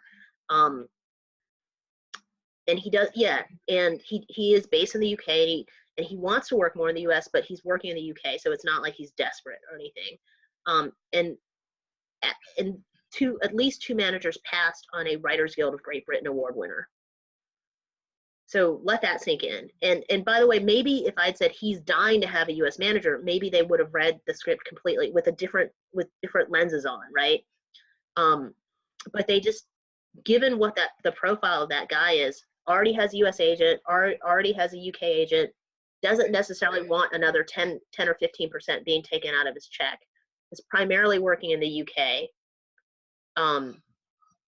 Do I really want to add this person to my roster when I have 40 other people, or 20 other people who are maybe competing for the same job as this guy is in the US? And they just didn't need it. So even if you have a great script and credits, like, you may not fit on somebody's roster because they've got 20 other clients who are competing for almost the same job as you are. But again, I think if this guy had said, I'm dying for a US manager, I really believe those managers would have gone into that read with different eyeglasses on. And I wasn't disappointed, and he wasn't disappointed, because he didn't really want a US manager anyway. He wants that 10% for himself.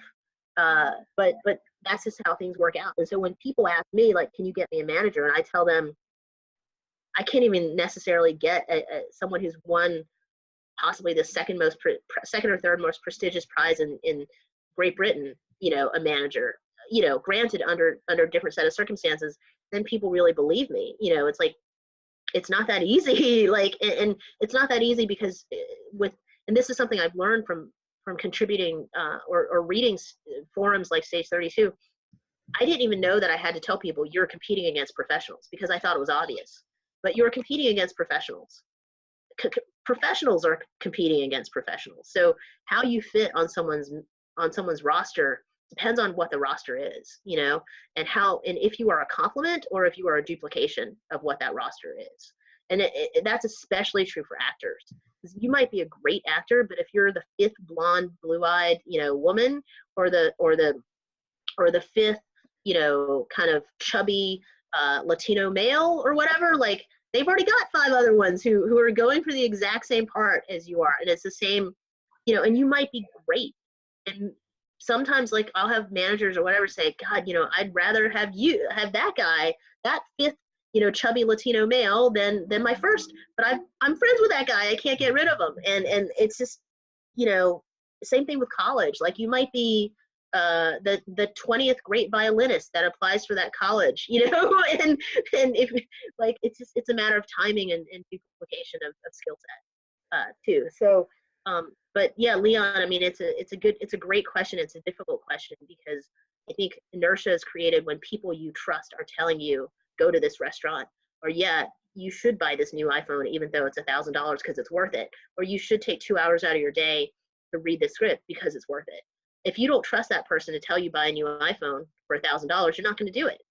And, so yeah, it's unfortunately, it's not a great answer, because I know it's not an easy solution. And what about Peter's question, CJ?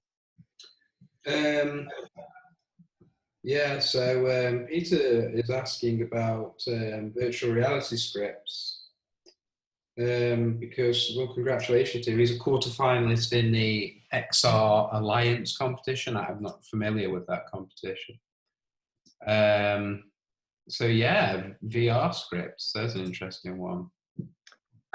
So I have a really good friend who does some VR. I have a couple good friends, or one really good friend and one, certainly friend, but not, I wouldn't say close friend in the VR world. As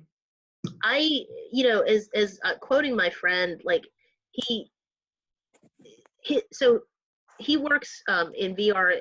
He doesn't only do VR, but VR is a part of his portfolio at one of the major studios. And, the way he puts it, and he has to go to VR conferences all the time and stuff. And he says he believes in AR more than VR as a long-term business proposition. I don't know all his reasoning for that, but he believes in AR more than VR.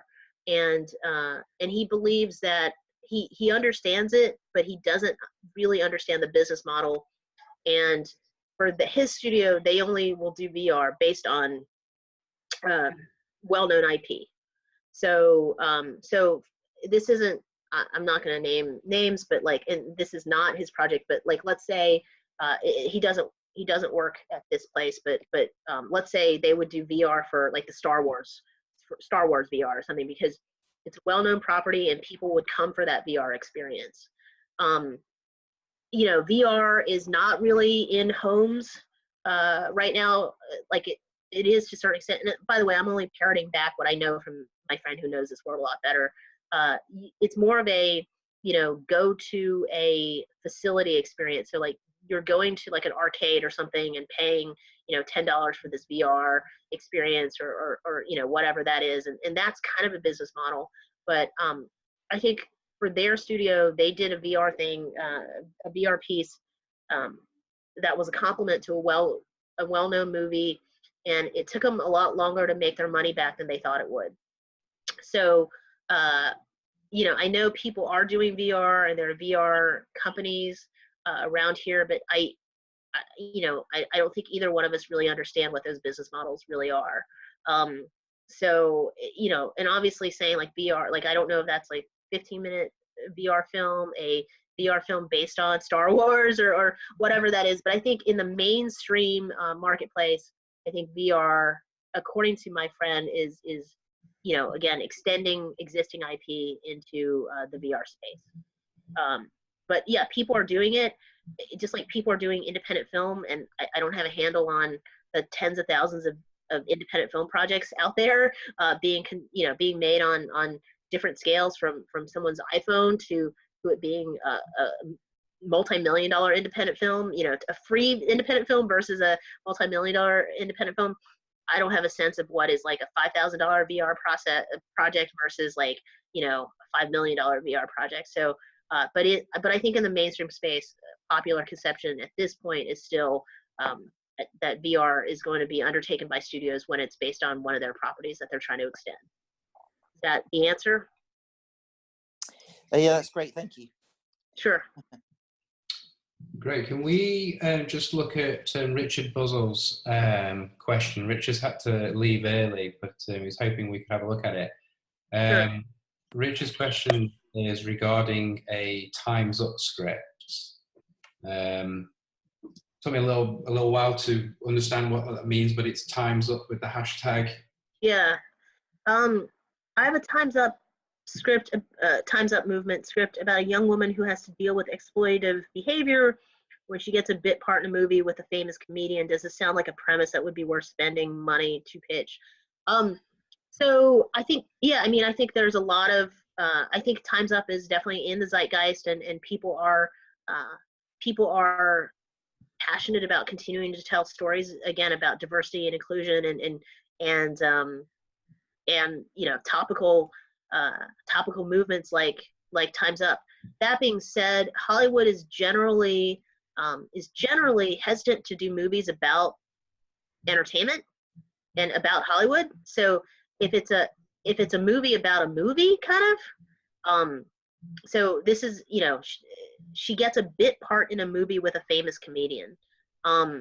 That part might be a little bit harder. It might or might not be.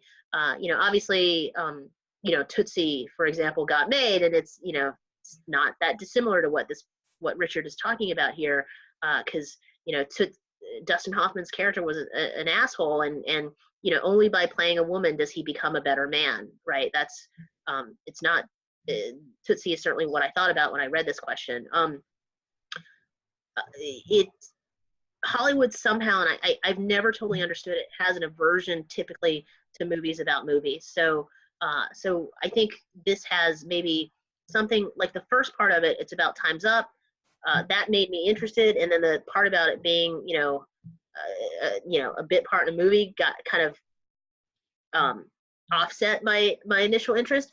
But at the same time, like it could be something. I think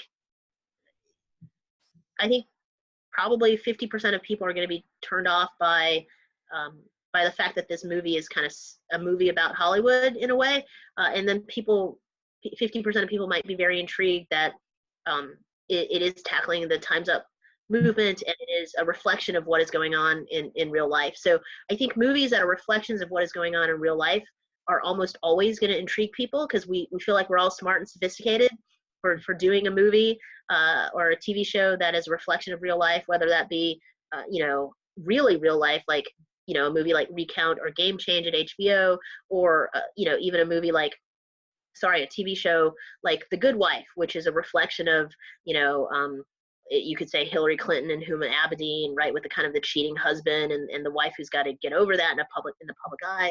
I think those concepts are always really interesting to people as reflections of real life, but the movie part is typically not going to help you in Hollywood. However, it's unclear to me how much of this project is about Hollywood.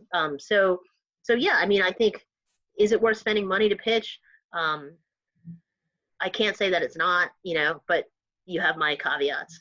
I see that Mike sent a chat through. He says, I see requests for romantic comedies set in high schools. Does this break fall to the same pitfalls you were discussing? Does this break fall? Adult rom-coms versus adolescent rom-coms. I actually haven't personally seen requests for rom-coms set in high schools, so I can't think of. Can you say what buyers requesting those, or if it's a producer, Mike? Can you say who's making those requests? Because I personally haven't seen them. I think I've seen them on like the ink tip emails. I had seen them. I can't say that I've seen them extremely recently, but I had seen them in the past. It was just basically, it almost sounded like somebody had a school that they wanted to shoot in, and they wanted to do a high school set rom-com.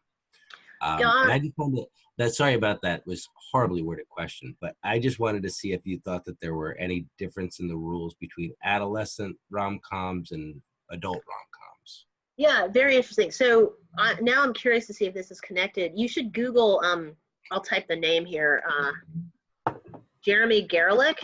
So Jeremy is actually a friend of mine. We were both assistants at CAA together. He's possibly the most successful person who was an assistant at CAA at the time that I was. So he has this like film fund, I think in Jersey, in which they're doing like high school set movies that are kind of throwbacks to John Hughes kind of movies.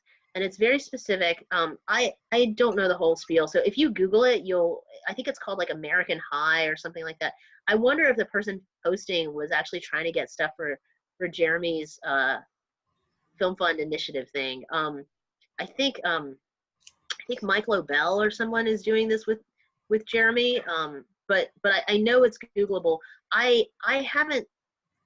I still have, but I haven't seen anything. Now that you phrase it like that, I've obviously thought about Jeremy's thing. I haven't seen this request elsewhere, so it's hard for me to speak to it. I think with kind of adolescent stuff, like I think people are really looking for it to be based on outside. And Jeremy's thing is very low budget, and he's gotten something made already, which is awesome. And he's a wonderful guy, great dad. Like I'm very happy for him. But I think with adolescent stuff, it's usually, at least studios are looking for it to be based on a best-selling YA. So The Hate You Give, it's not a rom-com obviously, but that's a best-selling YA. The Fault in Our Stars, not a comedy, a romantic tragedy based on John Green. Anything, John Green's got several things in development right now, and Turtles All the Way Down and stuff. And I think he's got a pilot too. What's it called? Looking for Alaska. I think that used to be set up as a feature. Those are dramas, not comedies. But usually, I think with YA, if it's a bestseller, you've got an excellent chance. Like a real bestseller, you've got an excellent chance. But again, those of us who don't control those bestsellers, we have to do different things. But yeah, I think. I'm trying to think if there's another good example. I can't think of one, but it's a really good question. If I think of one, I'll let you know. Excellent. Yeah. But yeah, I mean, in general, like unfortunately, like Jeremy is doing something very specific as a throwback to kind of John Hughes, and the reason he's doing it independently is because studios aren't, and the reason that to I think Vincent's earlier question, the reason that, you know, Netflix is doing some of those throwback type movies is because studios aren't, and studios aren't because the box office is decreased for those types of movies, you know, and this is a different genre, but I always tell people, anytime I'm submitted, and I'm on Stage 32 Happy Writers for like a first 10 pages thing, which I'm not plugging that. I'm just saying, like, the only time I'm reading, usually the only time that I'm reading these types of unrepresented scripts is through Stage 32 Happy Writers, or through an organization I volunteer for, the Cinestory Foundation. But you know, when people send in a script that is like that, it's a script starring kids, usually they're people my age who grew up loving the Goonies. And I always tell people, Mike, I tell them, you know, we grew up watching the Goonies, but kids today grew up watching Pirates of the Caribbean, which stars Johnny Depp and Keira Knightley and Orlando Bloom. Like, I grew up watching Sean Astin and Josh Brolin as children, you know, but they literally grew up watching, you know, Johnny Depp as a star of their version of the Goonies. And you know, and I really started to understand this when I was at Universal and I worked on a movie, Curious George, which was a G-rated movie, which is a whole different thing. And there's a reason we did Curious George is there's a lot of merchandising opportunities with Curious George. So obviously you're doing Curious George as a movie not because you think the G-rated audience is going to draw in 13-year-olds, because guess what? Nobody over the age of like 4 is coming to a G-rated movie. That's a tiny segment, right? That's too small of a segment for most movies, because no parent wants to take their kids. No parent is excited for their own personal experience watching a G-rated movie. The parent's going to get bored. But, you know, they may say, oh, this is going to be great for my 4-year-old or whatever. But the under 4 demographic is too small of a demographic to spend $50 million making a movie for. It's not in the numbers. However, with Curious George, there's merchandising, there's direct to video, there's PBS, there's TV spinoffs, and there's a reason that it makes more financial sense. When we were making that movie, I went to this the physical production executive. So he's like the guy who's like kind of more the equivalent to the line producer. And I went down the hall to him and I was like, hey, you know, Jeff, do your kids want to see this movie? And he's like, I think his kids, like, let's say, are like 6 and 4. And he's like, no, my kids want to see Spider-Man. I was like, oh my God, I can't even get a 6-year-old to go see this movie. And that is literally like family films today. Transformers is a family film, you know, Harry Potter is a family, like they're not going to see the same kind of movie. And same thing with John Hughes. Like, those movies don't get made anymore really for a theatrical setting. So yeah, so it's literally family films today are Transformers. And because for us as adults, we go see Transformers 2 and it's like, that's kind of soft for our taste. Like, that's kind of PG for our taste, but they're doing it that way because they want it to be a family movie for children. But that's not the family movie that, like, nobody spent $200 million on the Goonies when we were kids. And so, yeah, that's a big thing. What the family movie is. The family movie these days is Pixar spending $200 million on a movie, or Disney spending $200 million on a movie, or Jumanji, you know, is probably, I imagine, probably under 150, but Jumanji's a family movie, and it has The Rock in it as a star, and Jack Black, and Carrie Gilpin, or whatever. I'm getting her name wrong, but it's something like that. You know, that's a family movie these days. It's not a movie with like adolescents. Yeah, go ahead. What about changing the focus from adolescence to that enormous baby boomer generation that actually could respond to those things? So instead of making YA movies for YA kids that aren't watching them, make basically YA movies for adults that are used to that formula. So basically changing our audience from YA to baby boomer. I mean, the boomers don't necessarily come to the theater either. You know, the boomers are what, now they're in their, I guess they're in their 50s. or older. Yeah. It's a huge demographic, but I just heard that, like, just the fact that, like, that there's a large demographic that's not being fed, which is sort of that 60 and older crowd. They're definitely not coming to the theater. Yes. And I guess I'm not thinking theater. hmm But as far So as like Jeremy is concerned, who is he making those movies for? I think that's an excellent question, and I haven't seen any of his stuff yet. But I think he's making them for.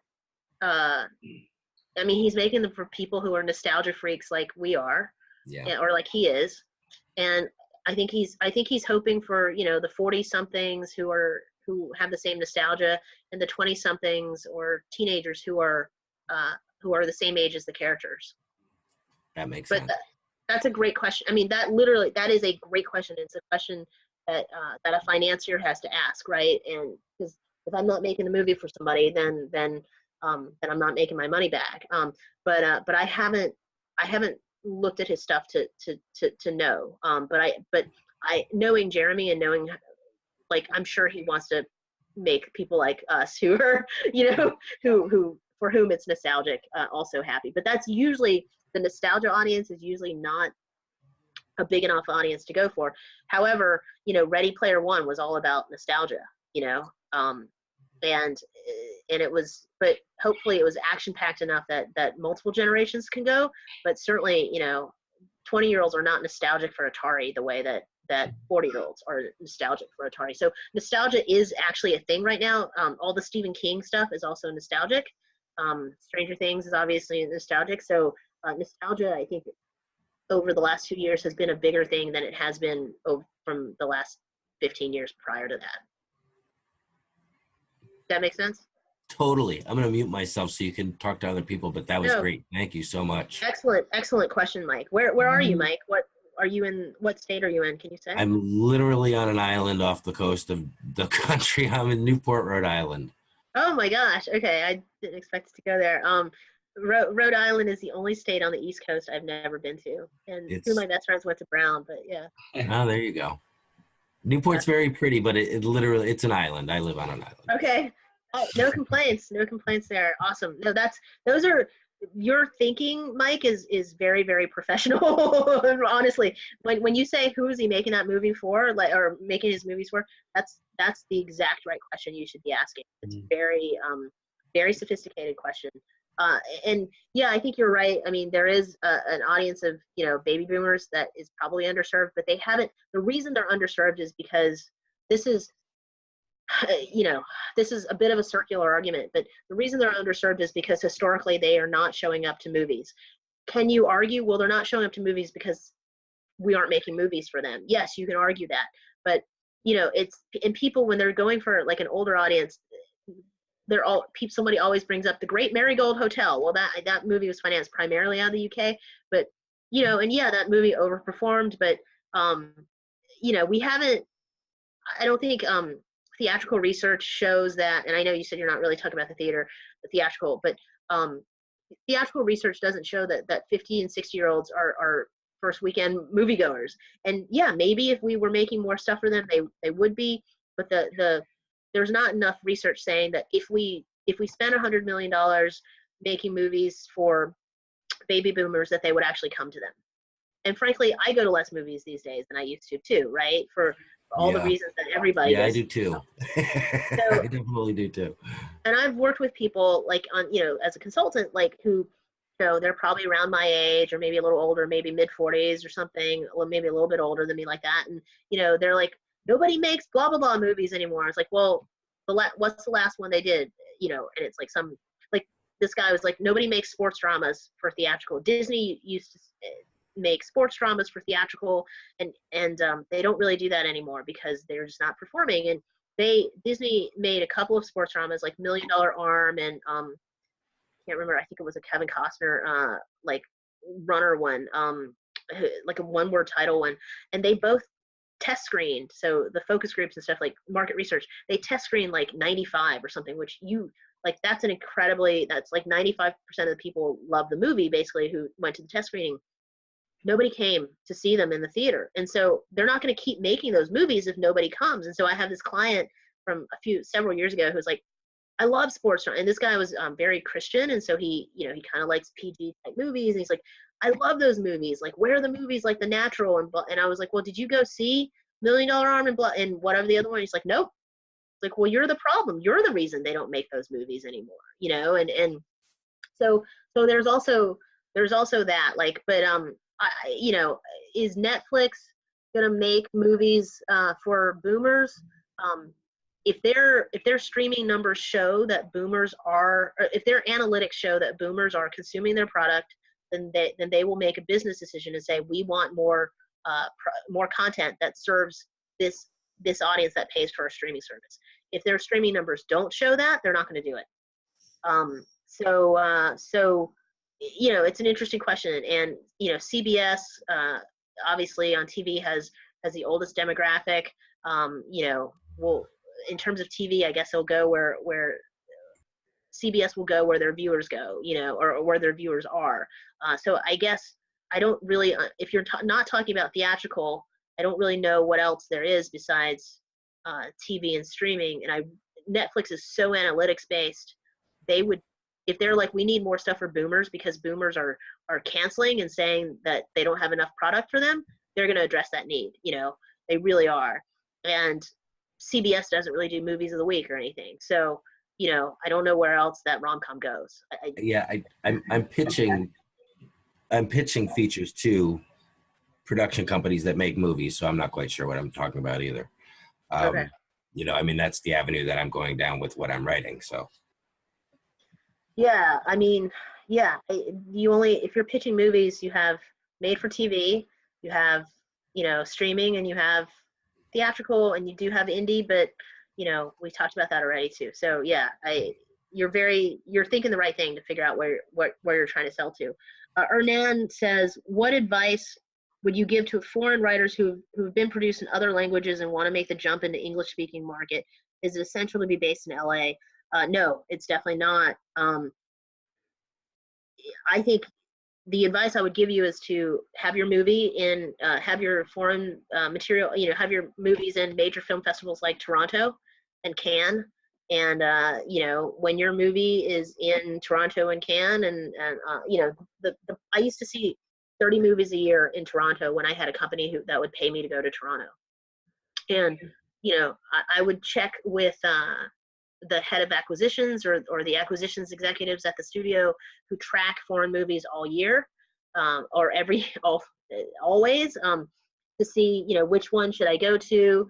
I'm usually going to prioritize foreign movies that are English language over foreign movies that aren't, because obviously, you know, someone may love a Russian film and that filmmaker doesn't speak English, and it's, you know, you've spent 2 hours working with someone who's not going to learn English, you know, so that's not going to help. So, like, you know, obviously the markets that we know better, like French and Spanish, are going to get more executive viewership at film festivals. But yeah, I mean, if your movie is in a prestigious festival like Toronto and the reviews are good, and acquisitions executives in the US have you on their radar, then that's going to make its way to people. And you know, make sure that the publicists and the agents who are representing your movies are saying, yeah, he speaks great English, he writes in English, he can do US movies. And then you want to, after your movie is played at a festival like Toronto, you want to come immediately afterwards to LA and take meetings afterwards, and have your representatives set up those meetings.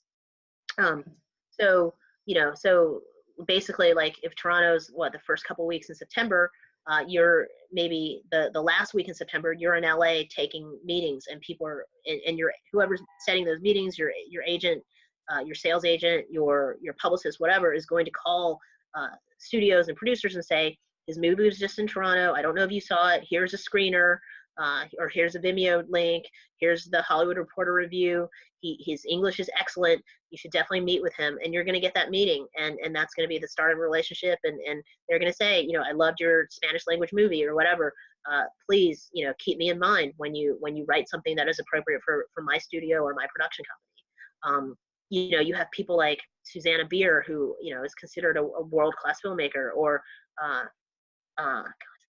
the woman Caroline Link, for example, or someone like that. Like, you know, those movies are great movies, and they're foreign movies. And I mean, there's plenty that are foreign, but you know, that's what you want to do. in an ideal world, you know. So hopefully that's helpful. And do you have any other question, Hernan? Okay. If you can type another question and follow up if you, okay, awesome, thanks. Yeah, does anyone else have a question? You can, if you can type or raise your hand, whatever.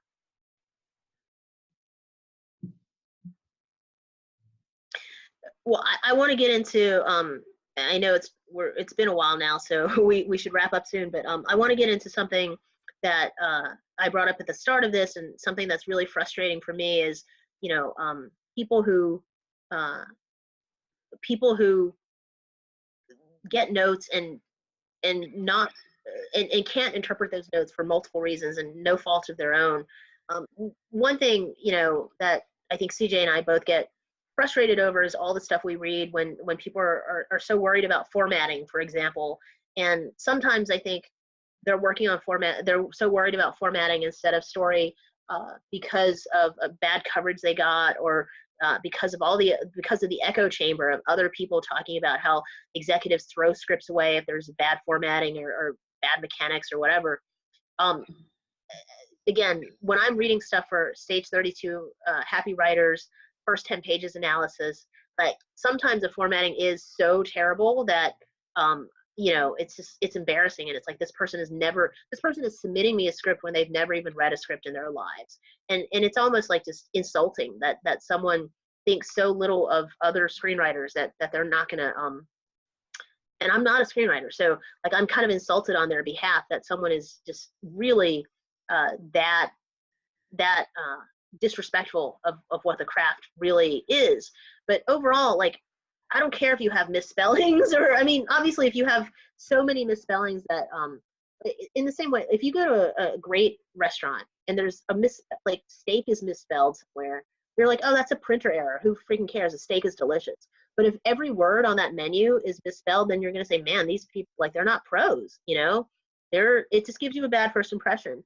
But that's not the reason you're not going to eat at that restaurant. Like, I'm Chinese, like some of those Chinese menus are ridiculous, right? Like there's a Chinese restaurant, I haven't been in a while, but jellyfish is spelled jerryfish. Jerry, like Jerry Lewis, like jerryfish. But I'm still ordering the jerryfish because it's delicious, you know? Who cares? But I think one of the reasons that people get so stuck on formatting and mechanics is because when you get a piece of coverage back, it really may start to point that out. And I think the reason that people who are writing coverage or writing pitch analyses or whatever are going to critique something that silly is because we're not like, or, you know, that reader might be getting paid $15 or $20, $25 to write 2 pages of coverage on your script. They're not going to take the time they're not going to take 3 hours to write a sophisticated critical analysis. They are going to fill that 2 pages with whatever comes to mind the fastest because they're being paid under minimum wage to read your script and to write coverage about your script. And so what's easiest to write is, I mean, it's almost like if your English teacher was like, you have to write 3 pages of journal every day. I don't care what it says. You have to write 3 pages of journal every day to get an A in my class. You're going to write, I had toast for breakfast. My mom burned the eggs. You know, I can't find my green jacket. You're not going to write anything good. You're going to fill up those 3 pages. That's exactly what is happening with the reader who is being paid under minimum wage to read your script and provide 2 pages of coverage. They're going to write whatever is easy. They're not going to lie. You really did have toast that day. You really did lose your green jacket. But they're going to write whatever comes to mind first and is easiest to express without putting a lot of brain power into the critical analysis. So what's easiest to express? Well, I was really confused by the formatting. You know, so-and-so was kind of not sympathetic. I really didn't like the part where, like, they're just going to write what's easiest for them to write. Most likely, in their minds, they probably do actually have the real core issues of your script, the core overarching, bird's eye view, high level, whatever you want to call it, issues of the script. But it's 10 times harder for them and more time consuming for them brain power wise to express those ideas to you. And and even to kind of go screenwriting 101 to even set up the definition of those terms, right? Going back to what we first talked about. And so what's easiest for them when they're making $10 is the formatting sucks. I didn't understand blah. There were a bunch of misspellings. Why is this set in Manhattan when it's the most expensive location to shoot? This reminds me of blah, blah, blah. It's derivative of blah, like that's because it's the easiest scene to write. Now, CJ, I'd love for you to comment on this because I actually just sent CJ some sample notes of my own, which I got paid far more than $20 to write. So CJ, if you're, I did not tee him up for this, but speak to what I'm talking about here, which is or too many flashbacks. Don't use flashbacks. Don't use voiceover. That's because it takes me 10 seconds to write. There are too many flashbacks. It takes me 10 hours to write a real analysis of the core issues of your script. And if I'm getting paid $20, which I don't do any of that. I'm not spending 20 hours on something when I'm getting paid $20. Like CJ, I'd love to hear your thoughts on some of this. Yeah, I think that it's not a very engaging activity to have to go through either. I get sent people's material, and they quite often they'll push me to read it. And I try to avoid it as much as possible, and eventually I will read something, and I won't lie. I don't like it. I get through, and for me to sit there and try not only to reflect on it and go internally into the introspective and work that out, but then to actually go through the process of having to communicate that to somebody. A lot of the times it's the craft gap. So what you've got a writer who isn't very sophisticated in terms of craft. They stumble, and then the person reading it knows where those problems are. Now the question is it then on that person who's read it to then educate the screenwriter on the craft? Now, that's very easy to do in terms of formatting, to say, well, slug lines should be like this, and action paragraphs preferably like that. But, no reader in their right mind is going to have to sit there and explain, 3-act structure or scene structure or subtext or, how to write a good finale and things like that, unless that person is engaged positively with the script in a very positive sense because they want to see it get better. So I think that quite often there's a craft gap. I think sometimes the reader, in the case of low cost evaluations and feedback, they just don't have the sophistication. They don't actually have the craft knowledge. So in that case, they're just saying things that sound good.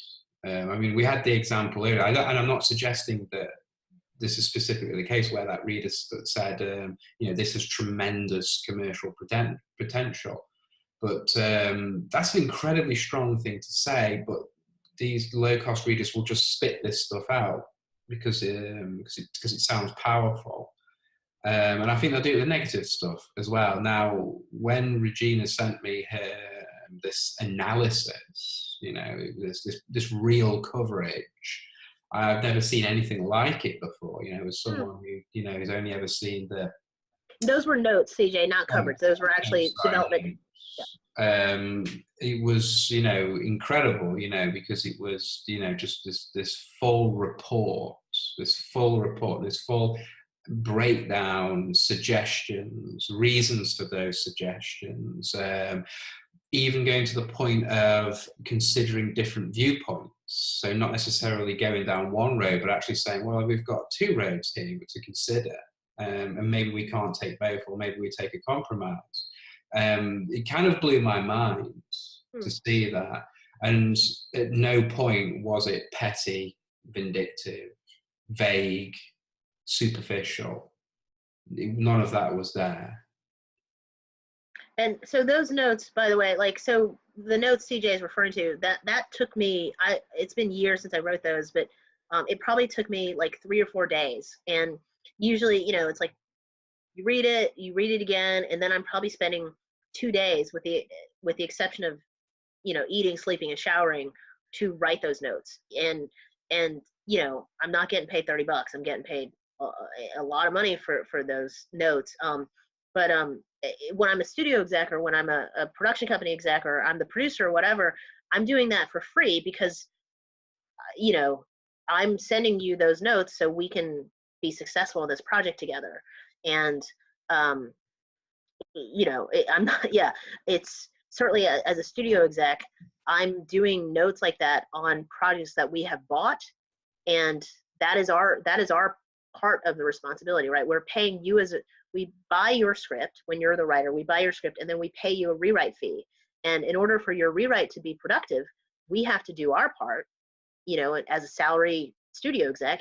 You're putting the notes together with your team, and you know, sometimes it's just you, but sometimes it's your team, and also sometimes with the help of a internal reader who, you know, who has written some of it, because it takes a long time to write those notes. And so the internal story analysts are paid their salaries to come up with the notes, and sometimes the executive writes their own notes in a studio setting. Sometimes the reader writes the first draft and the executive adjusts the notes. Sometimes the executive invites the reader into a meeting so the reader can, you know, be in the meeting and know what notes to write.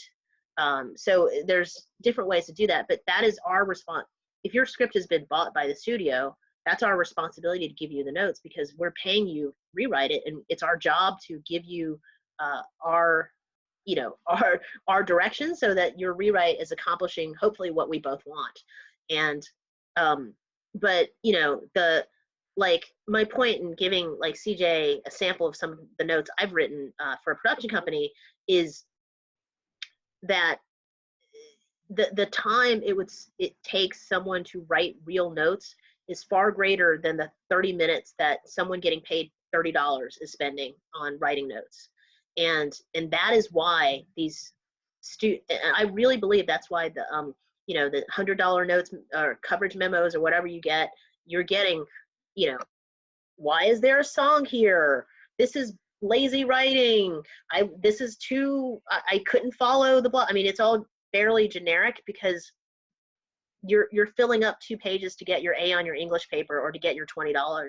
And you're not doing the hard, the heavy lifting of actually, I mean, that's the term we use. Like, you're not doing the heavy lifting.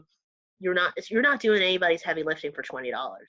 And you're not, as CJ said, you're not taking the time to, you know, to educate someone.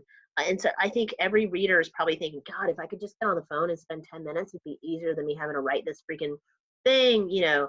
And it's of course, it's easier to say, I found 10 misspellings on page 1 than it is to say, here's what, like, your script is probably trying to be Star Wars.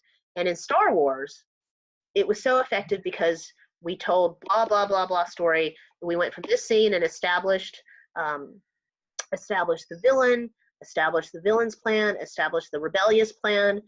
Then we go and we establish Luke Skywalker, and we establish, you know, his reception of you know, R2-D2, and then we find Ben Kenobi, who's going to train. Like, instead of doing this breakdown that requires someone to rewatch Star Wars and explain why Star Wars is so good and blah blah blah, they're probably going to say, you know, it wasn't as good as Star Wars. And you're like, well, how do I interpret that? Nobody's going to give you the tools to do that for $20. So I guess part of it is just there's a reason that $20 coverage is what you pay for, is worth what you pay for. And sometimes that person does not have the experience, the analyst does not have the experience, but certainly they're getting paid less than minimum wage, and they're not getting paid to educate you and to do a great job with their critical analysis. And just imagine yourself if someone was like, hey, here's $15, read this 100-page amateur script that you're probably not engaged with, that's probably subject matter that you're not interested in, and please write 2 pages of notes. You're going to take the easy way out. You're going to write, there were a bunch of typos. I didn't like the guy's hair. Why is he blah, blah, blah? He's, you know, obviously this is ripping off Jack Black's movie, blah, blah, blah. You know, you're going to take the easy way out too, because you're getting paid $15. So anyway, I would probably have spent more time on that had we not gone so long in the other stuff. But does anybody have any other questions? What will help? Does anybody like have a question that can help them, help you and help other people?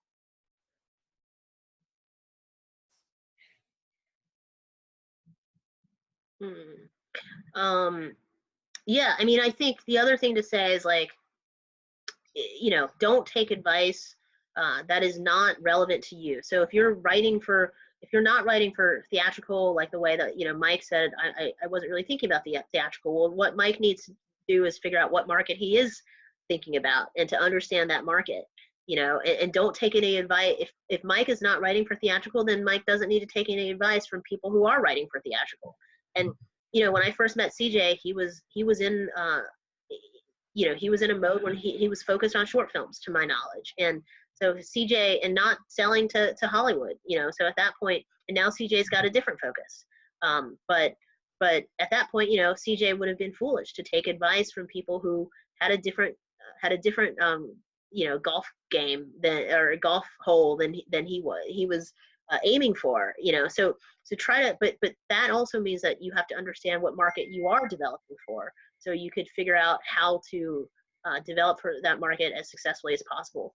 I didn't go over this time. I went over it last time, but what I always tell people too is, like, nobody's looking for a handyman in Hollywood. They're looking, if I need a rewrite on an action movie, I'm putting together a list of action writers. I'm not putting together a list of general writers. I'm putting together a list of action writers. Or if someone needs a rewrite on a comedy, they're putting together a comedy list of writers in comedy that they like. They're not putting, most likely the short film person is not going to be on that list,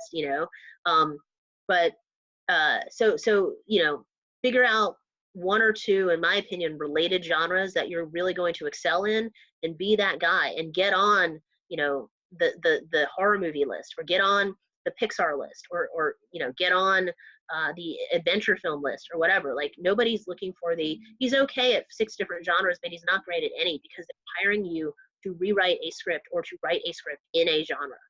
They're not hiring you to write a script that is a 6 different genre script. There's no musical, comedy, action, horror, whatever movie in development. So they're hiring the best horror writer they can for that horror movie, and you want to get on that list. So define who you are as a writer, and where you want to sell to, because that's going to be what sells you, and they're even Michael Jordan is laughed at for how poorly he played baseball.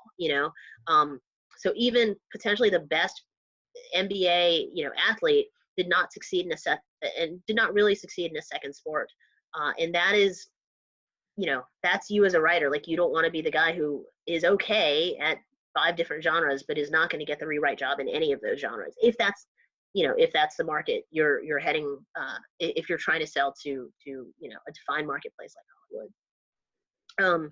Yeah. Anything else anyone has to ask? I'm sure when we get off, I'm gonna be like, oh, why didn't I mention blah blah blah? But I think that was fantastic. I think I've certainly learned a great deal from it. I think we're probably going to wrap it up here. I think that was really, really good. And I think we got, pretty much everything answered in detail there. With some great little sort of walks into some side areas as well, learning about those. That was really good. So I want to thank everybody, and obviously thank Regina for her time today. It's been fantastic. And what I'm going to do now is I'm going to remove everyone but Regina and myself from the chat. So if you want to say your goodbyes, frantically say them now, because I'm about to remove you. But thank you very much, and I hope you all have a fantastic rest of your Saturday, whatever remains of it, and a fantastic weekend.